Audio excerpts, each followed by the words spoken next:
नमस्कार दोस्तों, Hindi novel story explainer में आपका हार्दिक स्वागत है, जहां हर पन्ना एक नई कहानी और हर कहानी एक नया अनुभव लेकर आती है। यहां आपको सिस्टम, रोमांस और मैजिक की अनोखी कहानियां मिलेंगी। तैयार हो जाए इस शानदार सफर के लिए। अध्याय 492, पूर्वी सकुरा देश में चौंकाने वाले परिवर्तन। अयान सक्सेना पास आया और मुस्कुराते हुए बोला, शीशी, डोन के बड़े होने तक इंतजार करो, और अगर डैडी के पास समय नहीं है तो तुम डोन को पढ़ा सकती हो। ठीक है, अनिंदिता सक्सेना ने बार बार सिर हिलाया। हाँ हाँ पिताजी, मैं अभी अभ्यास कर रही हूँ और ऐसा लगता है कि मैं बेहतर हो गई हूँ। वास्तव में? पिताजी को दिखाने के लिए इसका दोबारा अभ्यास करो। अयान सक्सेना ने हैरान होने का नाटक किया। अनिंदिता सक्सेना ने प्रैक्टिस शुरू कर दी। उनके मूवमेंट्स लंबे समय से बहुत मानक रहे हैं, लेकिन अब वह जो प्राचीन मार्शल आर्ट ताई ची करती हैं, उसका स्वाद अलग है। पहले ऐसा लगता था कि यह जानबूझकर किया गया है, लेकिन अब अयान सक्सेना को यह बहुत सहज और स्वाभाविक लगता है। पिताजी, अभ्यास के बाद मुझे इतनी थकान महसूस नहीं होती। थोड़ी देर खेलने के बाद अनिंदिता सक्सेना ने कहा। अयान सक्सेना ने मुस्कुराते हुए कहा, शीशी, ऐसा होना चाहिए कि आपकी प्रतिभा में सुधार हुआ है। आप अपने लिए सबसे उपयुक्त आसन खुद ही ढूंढ सकती हैं, जिससे आपको अधिक मेहनत से बचना होगा। याद रखें कि हर कोई अलग है। भले ही यह एक ही तकनीक हो, अलग अलग लोग इसका अभ्यास थोड़े अलग तरीके से करेंगे। आप इन सूक्ष्म अंतरों को पहचान सकते हैं और तेजी से सुधार कर सकते हैं। अनिंदिता सक्सेना ने सिर हिलाया। पिताजी, मेरा भाई कब अभ्यास कर सकेगा? अयान सक्सेना ने सावधानी से लिन डोंग्याओ को उठाया और कहा, मेरे छोटे भाई के लिए यह बहुत जल्दी है। अधिकांश बच्चे केवल 1 वर्ष की आयु में ही चल पाते हैं, लेकिन मेरे छोटे भाई को इतने लंबे समय तक चलने की आवश्यकता नहीं होगी। अनिंदिता सक्सेना, क्या मैं चलना सीख सकती हूँ? अयान सक्सेना ने अपना सिर हिलाया। जरूरी नहीं भाई, तुम्हें 2 या 3 साल की उम्र से ही सीखना शुरू कर देना चाहिए। तुम्हारे पास अभी और शक्तिशाली बनने के लिए समय है। अनिंदिता सक्सेना ने सिर हिलाया। हाँ, मैं कर सकती हूँ। पापा, क्या आप समय को तेजी से गुजार सकते हैं? अयान सक्सेना ने मुस्कुराते हुए कहा, पिताजी में ये क्षमता नहीं है। इसके अलावा, अगर तुम अचानक बड़े हो गए तो क्या माँ और पिताजी तुम्हारे साथ कम समय नहीं बिताएंगे? अनिंदिता सक्सेना ने अपना सिर झुकाकर इस बारे में सोचा। हाँ, फिर मैं धीरे धीरे बड़ा हो जाऊंगा। अगर मैं जल्दी बड़ा हो गया तो माँ और पिताजी बुरे हो जाएंगे। अयान सक्सेना हल्का सा मुस्कुराया। वह इतने महान हैं कि वह इतनी जल्दी बुरे नहीं हो सकते। गुरुजी, अब मेरी आयु कितनी बढ़ गई है? अयान सक्सेना ने मन ही मन पूछा। मास्टर मेजबान, आपका जीवन काल लगभग 240 वर्ष तक बढ़ गया है। यदि आप भविष्य में पौराणिक पूर्णता प्राप्त करते हैं तो आपका जीवन काल लगभग 300 वर्ष तक बढ़ सकता है। अयान सक्सेना काफी संतुष्ट थे। समय तेजी से बीत गया और 2 महीने पलक झपकते ही बीत गए। अयान सक्सेना के लिए ये 2 महीने बहुत शांतिपूर्ण रहे हैं। उन्होंने अनिंदिता सक्सेना को प्रतिदिन प्राचीन मार्शल आर्ट ताई ची का अभ्यास करना सिखाया और लिन डोंग्याओ को ध्यान करना सिखाया। लिन डोंग्याओ भी ध्यान में बहुत प्रतिभाशाली थे। मेजबान, आपकी ध्यान कौशलता ग्रैंड मास्टर स्तर तक पहुंच गई है। एक जनरल की आवाज सुनाई दी। ध्यान कौशल को मास्टर स्तर तक पहुंचने में 30 घंटे लगते हैं और ग्रैंड मास्टर स्तर तक पहुंचने में 60 घंटे लगते हैं। अयान सक्सेना लिन डोंग्याओ को हर दिन आधे घंटे से अधिक समय तक ध्यान कराने ले जाते हैं। उसकी मानसिक शक्ति एक वयस्क से अधिक मजबूत है। अंततः एक सफलता मिली। अयान सक्सेना के चेहरे पर हल्की मुस्कान दिखी। यद्यपि लिन डोंग्याओ की ध्यान प्रतिभा प्राचीन मार्शल आर्ट ताई ची जितनी अधिक नहीं थी, अयान सक्सेना ने अनुमान लगाया कि यह लगभग 60 थी और ग्रैंड मास्टर स्तर पर पहुंचने पर यह बढ़कर 120 हो गई। उदाहरण के लिए, ध्यान प्रतिभा बढ़कर 180 हो गई। ये प्रतिभा बहुत भयानक है। उदाहरण के लिए, वर्तमान स्तर केवल ग्रैंड मास्टर स्तर है और बाद में लीजेंडरी स्तर और माइथिकल स्तर हैं, और इस प्रतिभा को और भी बेहतर बनाया जा सकता है। भविष्य में लिन डोंग्याओ की ध्यान की प्रतिभा प्राचीन मार्शल आर्ट के प्रति उनकी प्रतिभा से अधिक होगी। 10 मिनट से अधिक समय के बाद ये ध्यान समाप्त हो गया। लिन डोंग्याओ ने अपनी आंखें खोलीं। उसकी बड़ी गोल आंखें और भी चमक रही थीं। Dong daddy. अयान सक्सेना ने लिन डोंग्याओ के छोटे से चेहरे को छुआ और कहा। लिन डोंग्याओ अभी 4 महीने से थोड़ा अधिक का है और उसका छोटा सा चेहरा छूने में मुलायम और आरामदायक है। लिन डोंग्याओ कुछ कठिनाई के साथ यह काम कर रहा था। अयान सक्सेना तुरंत बहुत खुश हो गया। डोंग, मुझे फिर से डैड कहो। लिन डोंग्याओ फिर से क्रोधित है। अयान सक्सेना ने अपना सेल फोन निकाला और रोशनी मेहरा को वीडियो कॉल किया। पत्नी, डोंग ने अभी मेरे पिता को मार डाला। रोशनी मेहरा कंपनी के अंदर हैं। वह आश्चर्यचकित हुई और पूछा, क्या आपको यकीन है, बूढ़े आदमी? डोंग केवल 4 महीने का है। क्या वह अब गर्भवती हो सकती है? डोंग डोंग, मुझे फिर से डैडी कहो, अयान सक्सेना ने लिन डोंगियाओ को चिढ़ाते हुए कहा। लिन डोंगियाओ ने अपने फ़ोन पर नज़र डाली और अयान सक्सेना को नज़रअंदाज कर दिया। रोशनी मेहरा ने कहना चाहा, डोंग डोंग, तुम्हारी माँ। सुन्न सुन्न, लिन डोंगियाओ ने अपना मुंह खोला और बोला। रोशनी मेहरा ने आश्चर्य से कहा, बूढ़े आदमी, क्या तुमने सुना?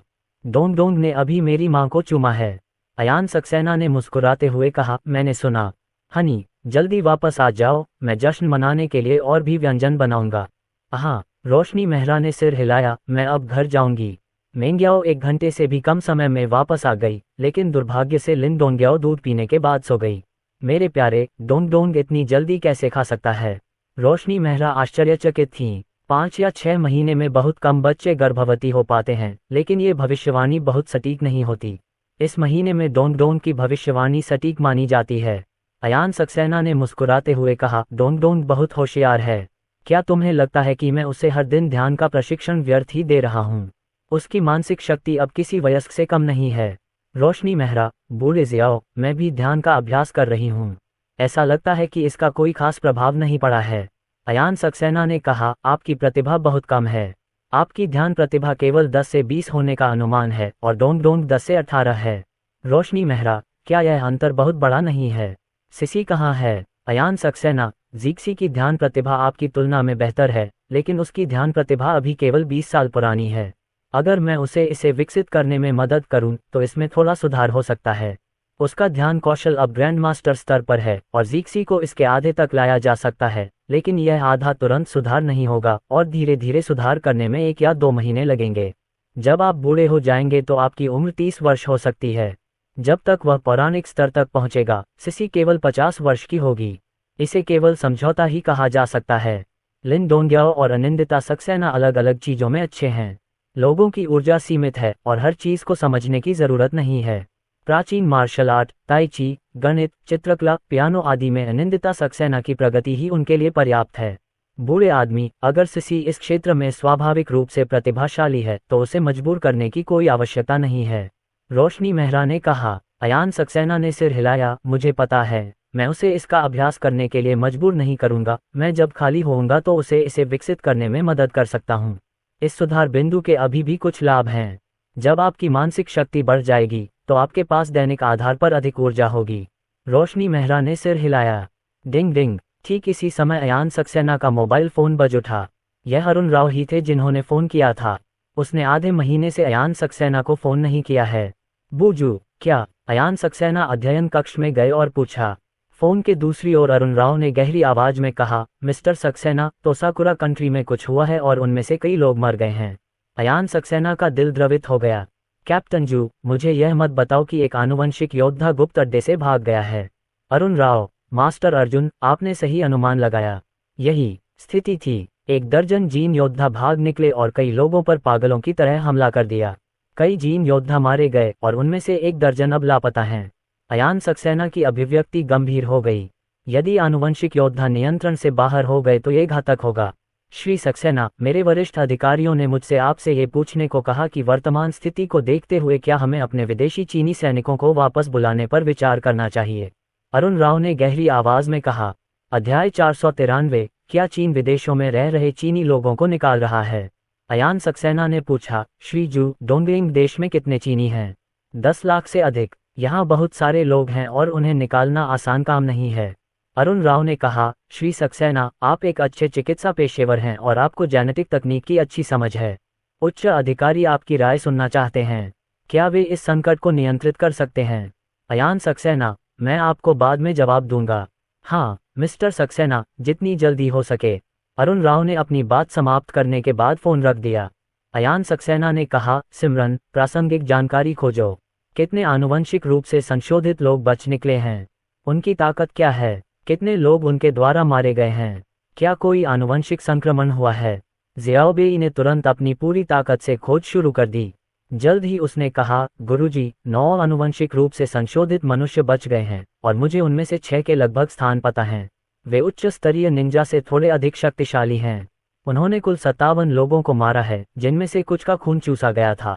अभी भी काफी कम समय बचा है और अभी तक कोई मानव आनुवंशिक उत्परिवर्तन नहीं पाया गया है। अयान सक्सेना ने एक पल सोचा और कहा, सिमरन, 6 जीन योद्धाओं की लोकेशन की जानकारी तोसाकुरा देश में संबंधित एजेंसियों को दे दो। वह तोसाकुरा देश में लोगों को मरते देखकर खुश होते हैं, लेकिन यदि आनुवंशिक संक्रमण का संकट फैल गया तो ये पूरे विश्व के लिए संकट होगा और चीन इससे अछूता नहीं रह सकेगा। इस समय भी आपको मुझे याद दिलाने की जरूरत है। हाँ मास्टर, ज़ियाओबेई ने तुरंत संदेश भेज दिया। यदि बचकर भागे 9 आनुवंशिक रूप से संशोधित मनुष्यों में से कुछ और मर जाएं, तो जोखिम और प्रसार की गति बहुत कम हो जाएगी।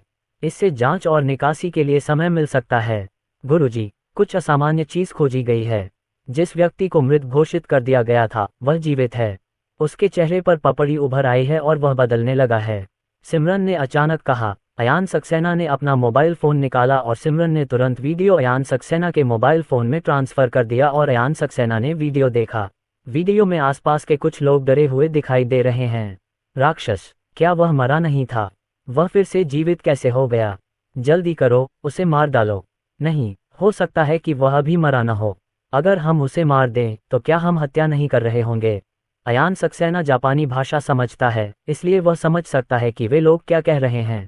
पुनर्जीवित व्यक्ति की गर्दन पर घाव था, वह जमीन पर तड़प रहा था और उसके चेहरे पर कई पपड़ियां उभर आई थीं। क्या आप इसे किसी को काटने से प्राप्त कर सकते हैं? अयान सक्सेना मन ही मन बुदबुदाया। यदि आप किसी को काटने मात्र से संक्रमित हो सकते हैं, तो कौन जानता है कि इस जैव रासायनिक संकट से कितने लोग संक्रमित होंगे। गुरुजी, एक और व्यक्ति पुनर्जीवित हो गया है और उसमें परिवर्तन हो गया है, सिमरन ने याद दिलाया। अयान सक्सेना ने एक और वीडियो देखा। इस व्यक्ति का उत्परिवर्तन पहले व्यक्ति से कुछ भिन्न है। समय मिनट दर मिनट बीतता गया और काटे गए 50 या उससे ज्यादा लोगों में से सभी पुनर्जीवित नहीं हुए। उनमें से ज्यादातर लोग तो हमले में ही मर गए। केवल 1 दर्जन लोग ही पुनर्जीवित हुए। 1 दर्जन से अधिक आनुवंशिक रूप से संशोधित मनुष्य पैदा हुए तथा 1 दर्जन से अधिक पुनर्जीवित हुए। क्या उनके बीच कोई संबंध है? अयान सक्सेना ने मन ही मन कहा। उन्होंने सोचा कि ये लोग एक समय में केवल एक ही व्यक्ति को संक्रमित कर सकते हैं, लेकिन उन्हें यह नहीं पता था कि यह अंतराल कितना लंबा होगा। डिंग डिंग, अयान सक्सेना ने अरुण राव को फोन किया। मिस्टर सक्सेना, कैसा है? अरुण राव ने जल्दी से पूछा। अयान सक्सेना, कमांडर जू, पहले निकासी की तैयारी कर लें। इसके अलावा मुझे मौके पर निरीक्षण के लिए तोसाकुरा देश भी जाना है। अरुण राव के चेहरे का भाव बदल गया। मिस्टर सक्सेना, आपको तोसाकुरा देश चले जाना चाहिए। तोसाकुरा देश में बहुत से लोग आपको मारना चाहते हैं। अगर आप वहां गए तो क्या आप किसी जाल में नहीं फंस जाएंगे? अयान सक्सेना ने कहा, कमांडर जू, मुझे जाना होगा। यदि आनुवंशिक संक्रमण को नियंत्रित नहीं किया जा सकता है तो मुझे पहले से पता होना चाहिए ताकि मैं जीन अवरोधक दवा बना सकूं। जब भागे हुए आनुवंशिक रूप से संशोधित मानव द्वारा किसी को काटा जाता है तो काटे गए व्यक्ति में उत्परिवर्तन हो सकता है। मुझे इस बात का अध्ययन करना है कि ऐसा होने की संभावना क्या है और यह कितने समय तक चलेगा। यह अध्ययन करना भी आवश्यक है कि क्या काटा हुआ व्यक्ति पुनः जीवित होने के बाद दूसरों को संक्रमित कर सकता है। अरुण राव, लेकिन मिस जू, मैं खतरे में नहीं पड़ूंगा, अयान सक्सेना ने कहा। अरुण राव ने गहरी आवाज में कहा, मिस्टर सक्सेना, मैं निर्णय नहीं ले सकता। मुझे उच्च अधिकारियों को रिपोर्ट करनी है और उन्हें निर्णय लेने देना है। इतना कहकर अरुण राव ने फोन रख दिया। 5 मिनट बाद श्री मेहता ने फोन किया और कहा, अर्जुन सक्सेना, क्यों न हम पहले उनका निरीक्षण करें। हो सकता है कि संक्रमित लोग जल्दी ही मर जाएं और शायद वे दूसरों को संक्रमित न कर पाएं। अब आप बहुत खतरे में हैं। अयान सक्सेना ने एक क्षण सोचा और कहा, मिस्टर मेहता, मैं अब और कोई प्रश्न नहीं पूछूंगा। जितनी जल्दी मुझे वहां की विशिष्ट स्थिति का पता चलेगा उतनी ही जल्दी मैं ये जान पाऊंगा कि प्रवासी चीनी लोगों को वापस बुलाना है या नहीं। ज़ियाओलिन, कोई ज़रूरत नहीं है। हमने इस पर चर्चा की है और निर्णय लिया है कि जोखिम उठाने के बजाय विदेशों में रह रहे चीनी लोगों को सीधे निकालना बेहतर होगा। लाखों विदेशी चीनी लोगों को निकालना बहुत बड़ा नुकसान होगा, लेकिन आपने जो किया है उसकी तुलना में ये कुछ भी नहीं है। ताओवादी ली। अयान सक्सेना, मिस्टर मेहता, आप मेरी स्थिति जानते हैं। मैं अब बहुत मजबूत हूँ। ऐसा पहले कभी नहीं हुआ होगा। सबसे बुरे हालात के लिए तैयार रहें। हम नहीं चाहते कि आप कोई जोखिम लें। लीलावदप, ठीक है, चलो इसे अभी ऐसे ही छोड़ देते हैं। चीन ने शीघ्र ही एक आपातकालीन प्रेस कॉन्फ्रेंस आयोजित की। प्रवक्ता ने गंभीरतापूर्वक घोषणा की, पूर्वी जापान में सभी चीनी नागरिक, कृपया ध्यान दें कि कुछ संभावित जोखिमों को देखते हुए चीन अपने नागरिकों को वहां से निकालेगा। तोसाकुरा में सभी चीनी नागरिक, कृपया प्रासंगिक समाचार पर ध्यान दें। हम आपको जल्द से जल्द वापस लाने के लिए सभी साधनों का उपयोग करेंगे। जब प्रवक्ता ने ये कहा तो पत्रकार चौंक गए। क्या चीन पूर्वी सकुरा के विरुद्ध बल प्रयोग की तैयारी कर रहा है? ऐसा कैसे हो सकता है? वहां उपस्थित तोसाकुरा के कई पत्रकार भयभीत हो गए। प्रवक्ता महोदय, क्या चीन बल प्रयोग के लिए तैयार है? प्रवक्ता, क्या विदेशी चीनी लोगों का वापस लौटना पूर्वी सकुरा के विरुद्ध युद्ध शुरू करने का प्रयास है? पत्रकारों ने उत्सुकता से एक एक करके पूछा। प्रवक्ता ने गहरी आवाज में कहा, कोई टिप्पणी नहीं। आज किसी प्रश्न का उत्तर नहीं दिया जाएगा। प्रेस कॉन्फ्रेंस यहीं समाप्त होती है। ये कहने के बाद प्रवक्ता पलटकर चले गए। इस स्थिति ने पूर्वी जापान के पत्रकारों को और भी अधिक भयभीत कर दिया है। अगर चीन वास्तव में बल प्रयोग करता है तो वे इसका सामना कैसे कर पाएंगे? जल्द ही यह खबर तेजी से फैल गई। हे भगवान, पूर्वी सकुरा देश में लाखों लोग हैं, क्या वे उन्हें निकालने जा रहे हैं? स्थिति को देखते हुए मुझे लगता है कि वे खत्म हो चुके हैं। हमारी मां द्वारा प्रवासी चीनी लोगों को निकालने का कार्य निश्चित रूप से बड़ी सफलता लाएगा। पूर्वी सकुरा देश में रहने वाले चीनी लोगों, कृपया जल्द से जल्द वापस आ जाए। आपकी जान दांव पर है। अनगिनत नेटिजन्स इस पर चर्चा कर रहे हैं। चीन ने कुछ महीने पहले पूर्वी यूरोप में यात्रा प्रतिबंध जारी किया था और अब वह सीधे अपने प्रवासी चीनी नागरिकों को निकाल रहा है। अगर कोई बड़ी घटना नहीं होती तो चीन ऐसा नहीं करता। ये खबर जल्द ही पूर्वी सकुरा तक फैल गई। पूर्वी यूरोप में कई चीनी लोग घबरा गए। उन्होंने तुरंत दूतावास से संपर्क किया और घोषणा की कि उन्हें जल्द से जल्द वहां से निकल जाना चाहिए। क्या चीन अपने प्रवासी चीनी नागरिकों को निकाल रहा है? प्रिय, चलो जल्दी करें, अन्यथा हम वहां नहीं पहुंच पाएंगे। तोसाकुरा देश में एक विदेशी। क्यों? हमारे देश ने विदेशों में रह रहे चीनी लोगों को निकालने के लिए नहीं कहा है। विदेशी की पत्नी ने पूछा। हमारे देश ने कभी अपने प्रवासी चीनी नागरिकों को निकाला है? जब चीन अपने प्रवासी चीनी नागरिकों को निकालता है तो इसका मतलब अक्सर यह होता है कि स्थिति तेजी से बिगड़ेगी। इस बात की बहुत अधिक संभावना है कि पूर्वी सकुरा देश नरक बन जाएगा। विदेशी ने जल्दी से हवाई जहाज का टिकट खरीद लिया। उन्हें जल्द ही पता चला कि सभी टिकटें बिक चुकी हैं। सिर्फ आज ही नहीं, बल्कि पिछले कुछ दिन भी यही स्थिति रहे हैं। अध्याय 494, पूर्वी सकुरा देश को आगे पीछे विभाजित करना। क्या हुआ, सर? तोसाकुरा देश के एक बड़े शख्स ने अप्रिय भाव से कहा। चीन से चीनी नागरिकों के निकाले जाने से एक श्रृंखलाबद्ध प्रतिक्रिया शुरू हो गई, जिसमें दूसरे देशों के लोग एक के बाद एक अपने देश से निकल रहे थे।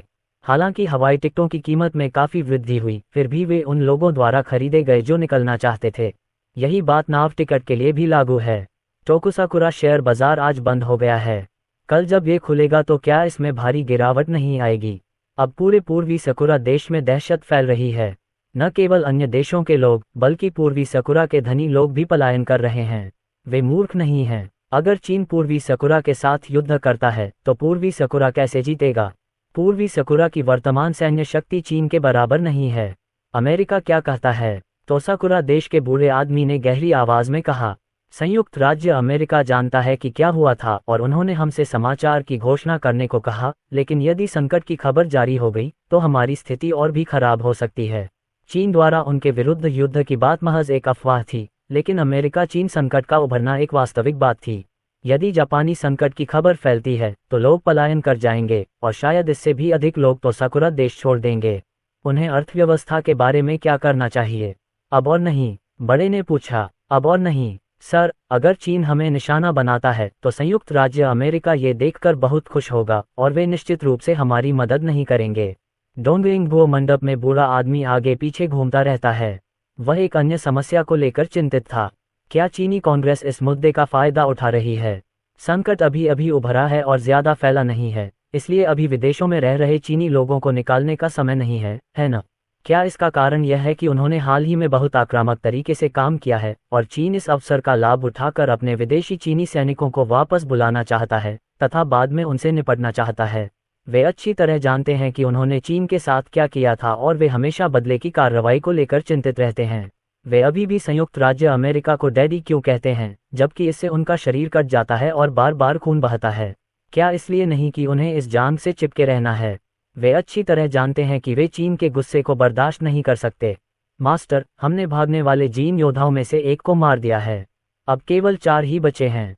लेकिन कोई और व्यक्ति समाचार देने आया। बूढ़े आदमी ने भौहें सिकोड़ते हुए कहा, संकोच मत करो, बस बोलो। आगंतुक ने गहरी सांस ली और कहा, गुरुजी, जिन लोगों को उन्होंने काटा है उनमें से कुछ में उत्परिवर्तन हुआ है। वे खून के प्यासे और बहुत आक्रामक भी हो गए हैं। बुजुर्ग ने पूछा, आपकी ताकत के बारे में क्या? आगंतुक ने कहा, वे कमजोर हैं, लेकिन आम लोगों की तुलना में बहुत ज्यादा मजबूत हैं। वे शायद आधे महीने तक जीवित रह सकते हैं। बूढ़े आदमी ने भौहें सिकोड़ी। जो लोग बच गए उन्हें उनके द्वारा प्रोटोजोआ कहा गया। आनुवंशिक दवाओं के इंजेक्शन के बाद प्रोटोजोआ 20 दिनों तक जीवित रह सकता है और संक्रमण की पहली पीढ़ी केवल आधे महीने तक जीवित रह सकती है, जो कम नहीं है। जल्दी करो और सभी प्रोटोजोआ को ढूंढो। उन सभी को खोजने का प्रयास करें जिन्हें उन्होंने संक्रमित किया है। बूढ़े आदमी ने गहरी आवाज में कहा। हाँ, समय हर सेकंड बीतता है।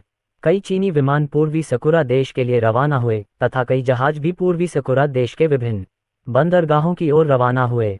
चीन जब कहता है कि वह विदेशों में तैनात चीनी नागरिकों को वापस बुला लेगा तो वह मजाक नहीं कर रहा है।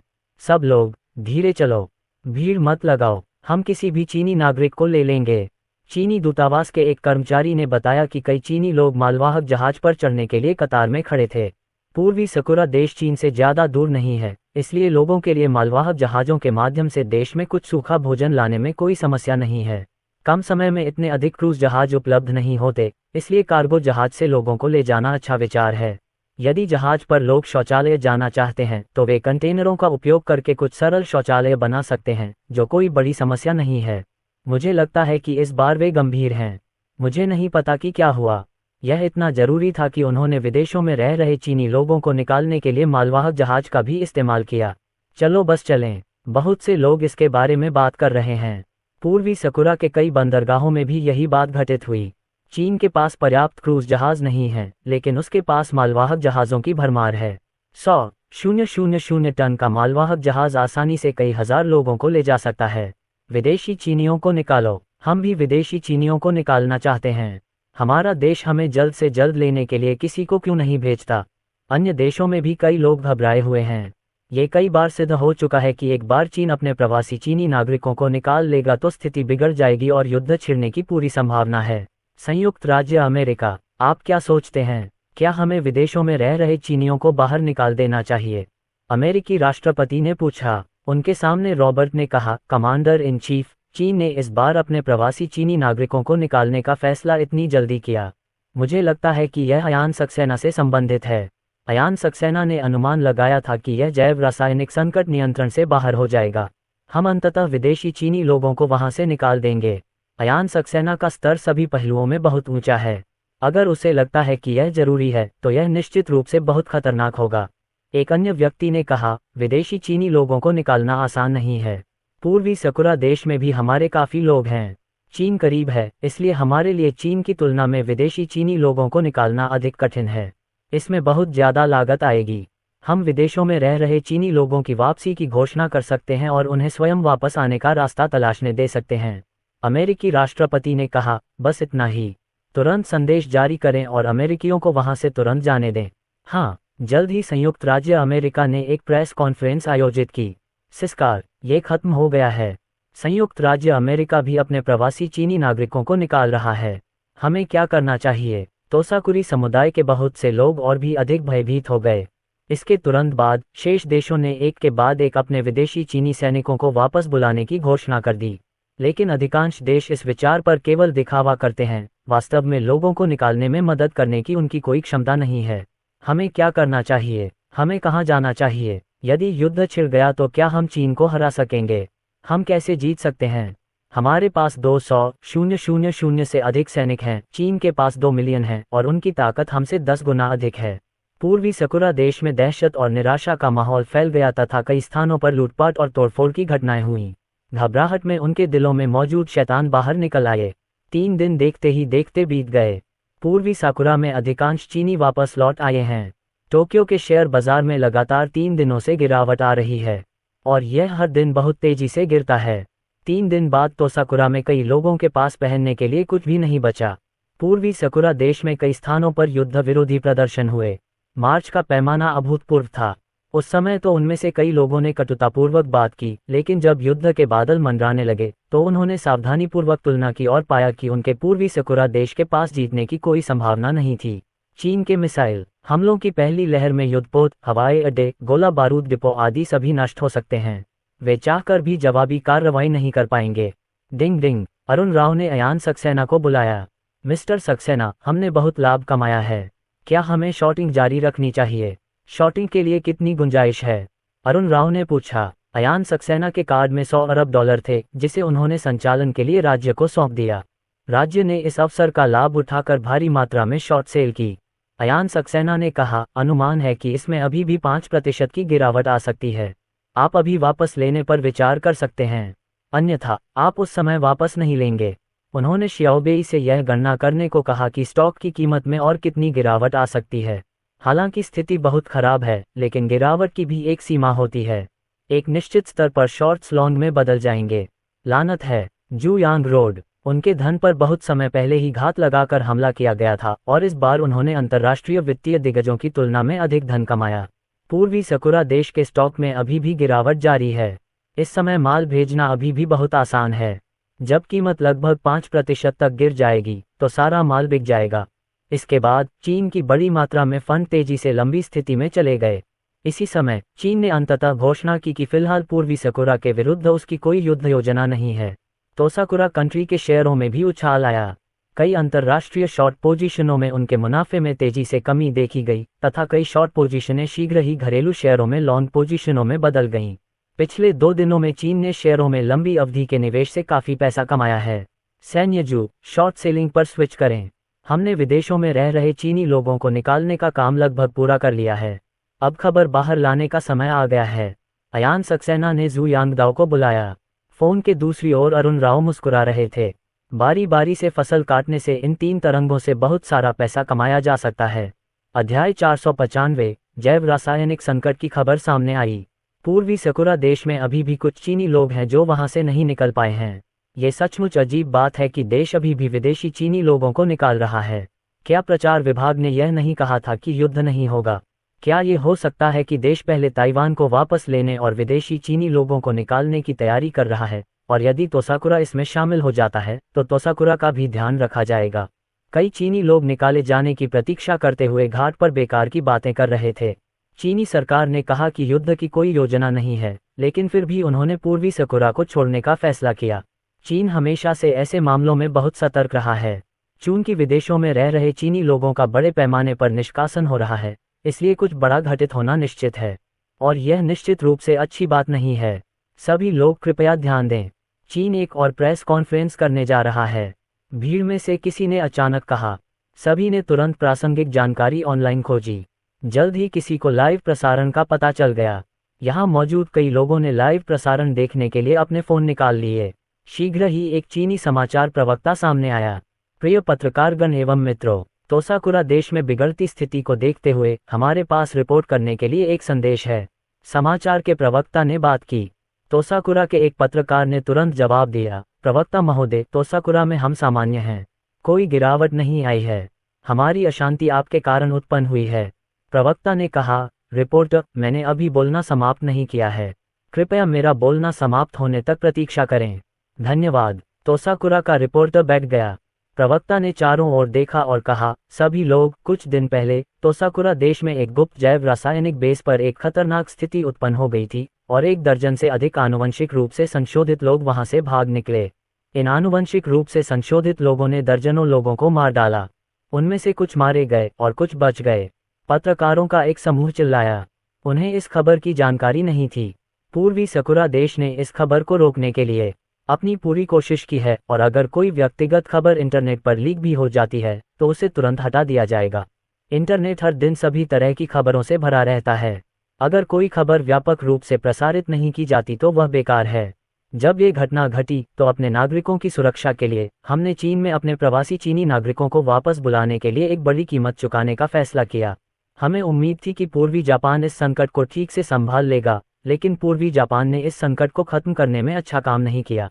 इस जीन से संक्रमित लोगों की संख्या बढ़ रही है और मौतों की संख्या भी बढ़ रही है। अंतर्राष्ट्रीय मानवीय कारणों से हमें ये खबर उजागर करनी ही होगी। प्रवक्ता के बोलने के बाद कई पत्रकारों ने अपने हाथ ऊपर उठाए। प्रवक्ता ने एक पत्रकार की ओर इशारा किया। रिपोर्टर ने खड़े होकर पूछा, प्रवक्ता महोदय, आनुवंशिक रूप से संशोधित लोग क्या हैं और आनुवंशिक रूप से संक्रमित लोग क्या हैं? अब तक कितने लोग मर चुके हैं? प्रवक्ता ने उत्तर दिया, आनुवंशिक रूप से संशोधित मानव, आनुवंशिक रूप से संक्रमित लोग। ये शब्द ग्रैंड मास्टर अर्जुन द्वारा प्रस्तावित है। तोसाकुरा देश का नाम अलग हो सकता है। आप विवरण के लिए तोसाकुरा देश से पूछ सकते हैं। अब कुल मृतकों की संख्या 1000 से अधिक हो गई है। ये कहने के बाद प्रवक्ता ने दूसरे रिपोर्टर की ओर इशारा किया। रिपोर्टर ने पूछा, प्रवक्ता महोदय, ऐसे कितने संक्रमित लोग हैं जिन्हें पूर्वी सकुरा संभाल नहीं सकता? प्रवक्ता ने कहा, विश्वसनीय खुफिया जानकारी के अनुसार संक्रमित लोगों की संख्या अब 1000 के करीब है। उनकी गति और ताकत आम लोगों की तुलना में बहुत अधिक है। तोसाकुरा प्रांत अब स्थिति को नियंत्रित नहीं कर सकता। पूर्वी सकुरा में मौजूद चीनियों को जल्द से जल्द वहां से निकल जाना चाहिए। इसके साथ आज की प्रेस कॉन्फ्रेंस समाप्त होती है। तोसाकुरा के कुछ उच्च अधिकारियों ने भी प्रसारण देखा। बका, उनकी हिम्मत कैसे हुई हमें इस तरह बेनकाब करने की? तोसाकुरा देश के एक बड़े शॉट ने गुस्से से कहा। एक अन्य बड़े बॉस ने अप्रिय भाव से कहा, हमारे शेयर की कीमत अभी बढ़ी है और अनुमान है कि यह फिर से गिरेगी। चीन गुप्त रूप से हमें शॉर्ट कर रहा होगा। अब खुलने का समय है। उनमें से कुछ ने तुरंत अपने मोबाइल फोन निकालकर जांच की। मूल रूप से शेयर की कीमत में वृद्धि नहीं हुई, लेकिन इसमें गिरावट भी नहीं आई। खबर उजागर होने के बाद शेयर की कीमत में अचानक 4 या 5 अंकों की गिरावट आई और खबर फैलने के साथ ही गिरावट और भी बड़ी हो गई।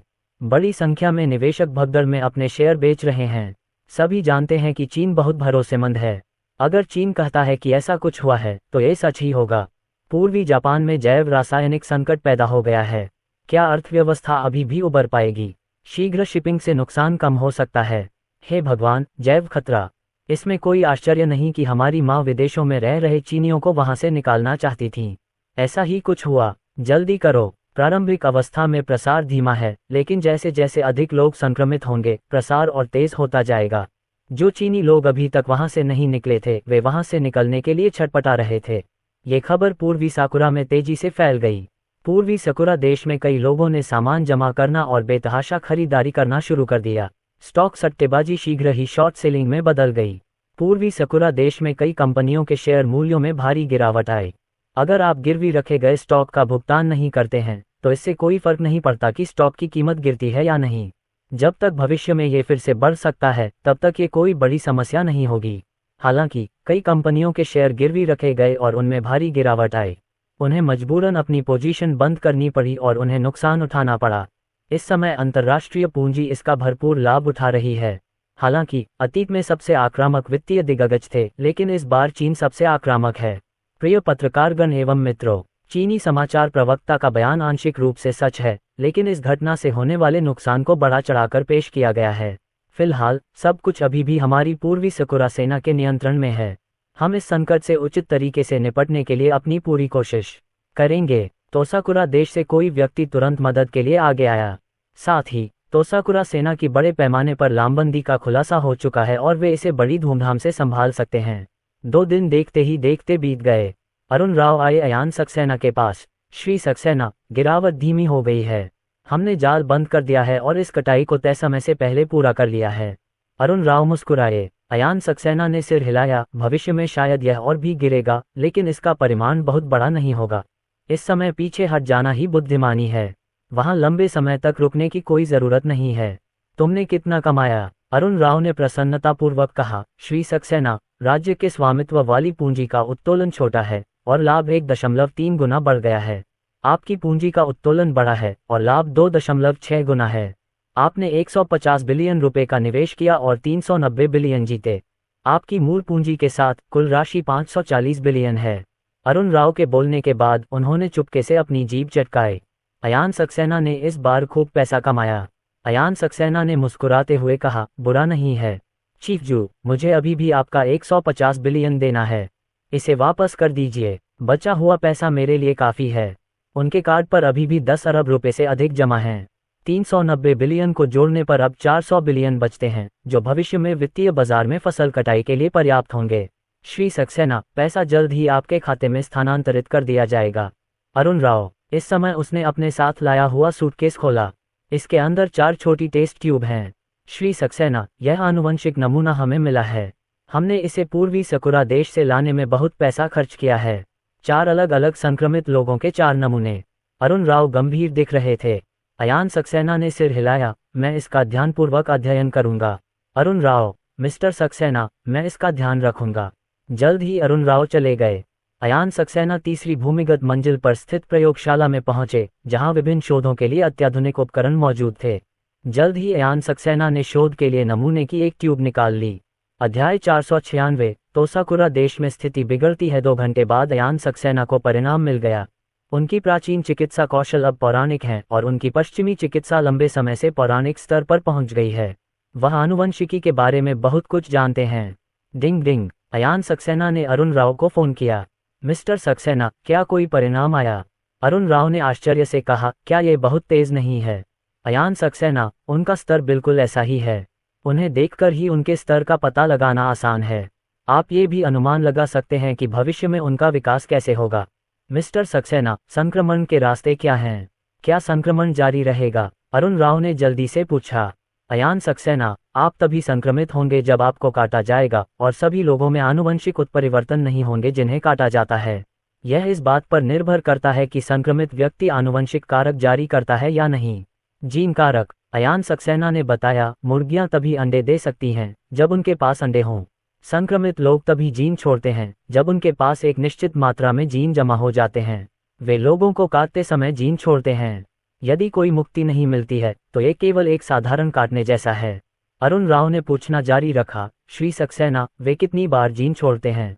जब वे जीन नहीं छोड़ते तब भी वे लोगों को काटते हैं। स्थिति क्या है? अयान सक्सेना ने बताया, जानवर खाते नहीं हैं और कभी कभी शिकार भी करते हैं।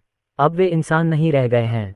उनके जीन में कई तरह के जानवरों के जीन होते हैं। सामान्यतः जीन हर 1 या 2 दिन में एक बार जारी होते हैं। अरुण राव ने गहरी सांस ली और कहा, मिस्टर सक्सेना, क्या वे मनुष्यों के साथ संभोग कर सकते हैं और संतान को जन्म दे सकते हैं? साथ ही क्या संक्रमण जारी रह सकता है? अयान सक्सेना ने कहा, संभोग और बच्चे को जन्म देने के बारे में चिंता न करें। उन्होंने कई अलग अलग जानवरों के जीन को एकीकृत किया है और पहले से ही प्रजनन के लिए अलग थलग हैं। उनके लिए बच्चे पैदा करना असंभव है। 7वीं पीढ़ी के संक्रमण में अभी भी संक्रमित करने की क्षमता है, लेकिन 7वीं पीढ़ी से आगे इसमें मूलतः संक्रमित करने की क्षमता नहीं रहती। जहां तक लॉकडाउन की बात है तो इसका हमारे देश पर बहुत कम प्रभाव पड़ेगा। अरुण राव को बहुत राहत महसूस हुई। उन्होंने कहा, श्री सक्सेना, तोसाकुरा देश पर इसका क्या प्रभाव पड़ेगा? हमें ये जानना होगा ताकि हम कुछ व्यवस्था कर सकें। अयान सक्सेना, यह उनकी इससे निपटने की क्षमता पर निर्भर करता है।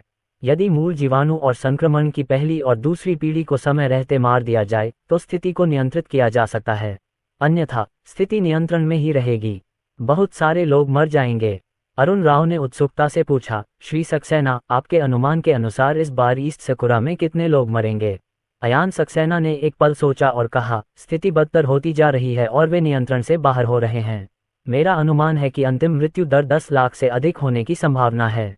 संभवतः 10 लाख से 2 लाख के बीच। अरुण राव की आंखें चमक उठीं। मिस्टर सक्सेना, इतने सारे लोग कैसे मर सकते हैं?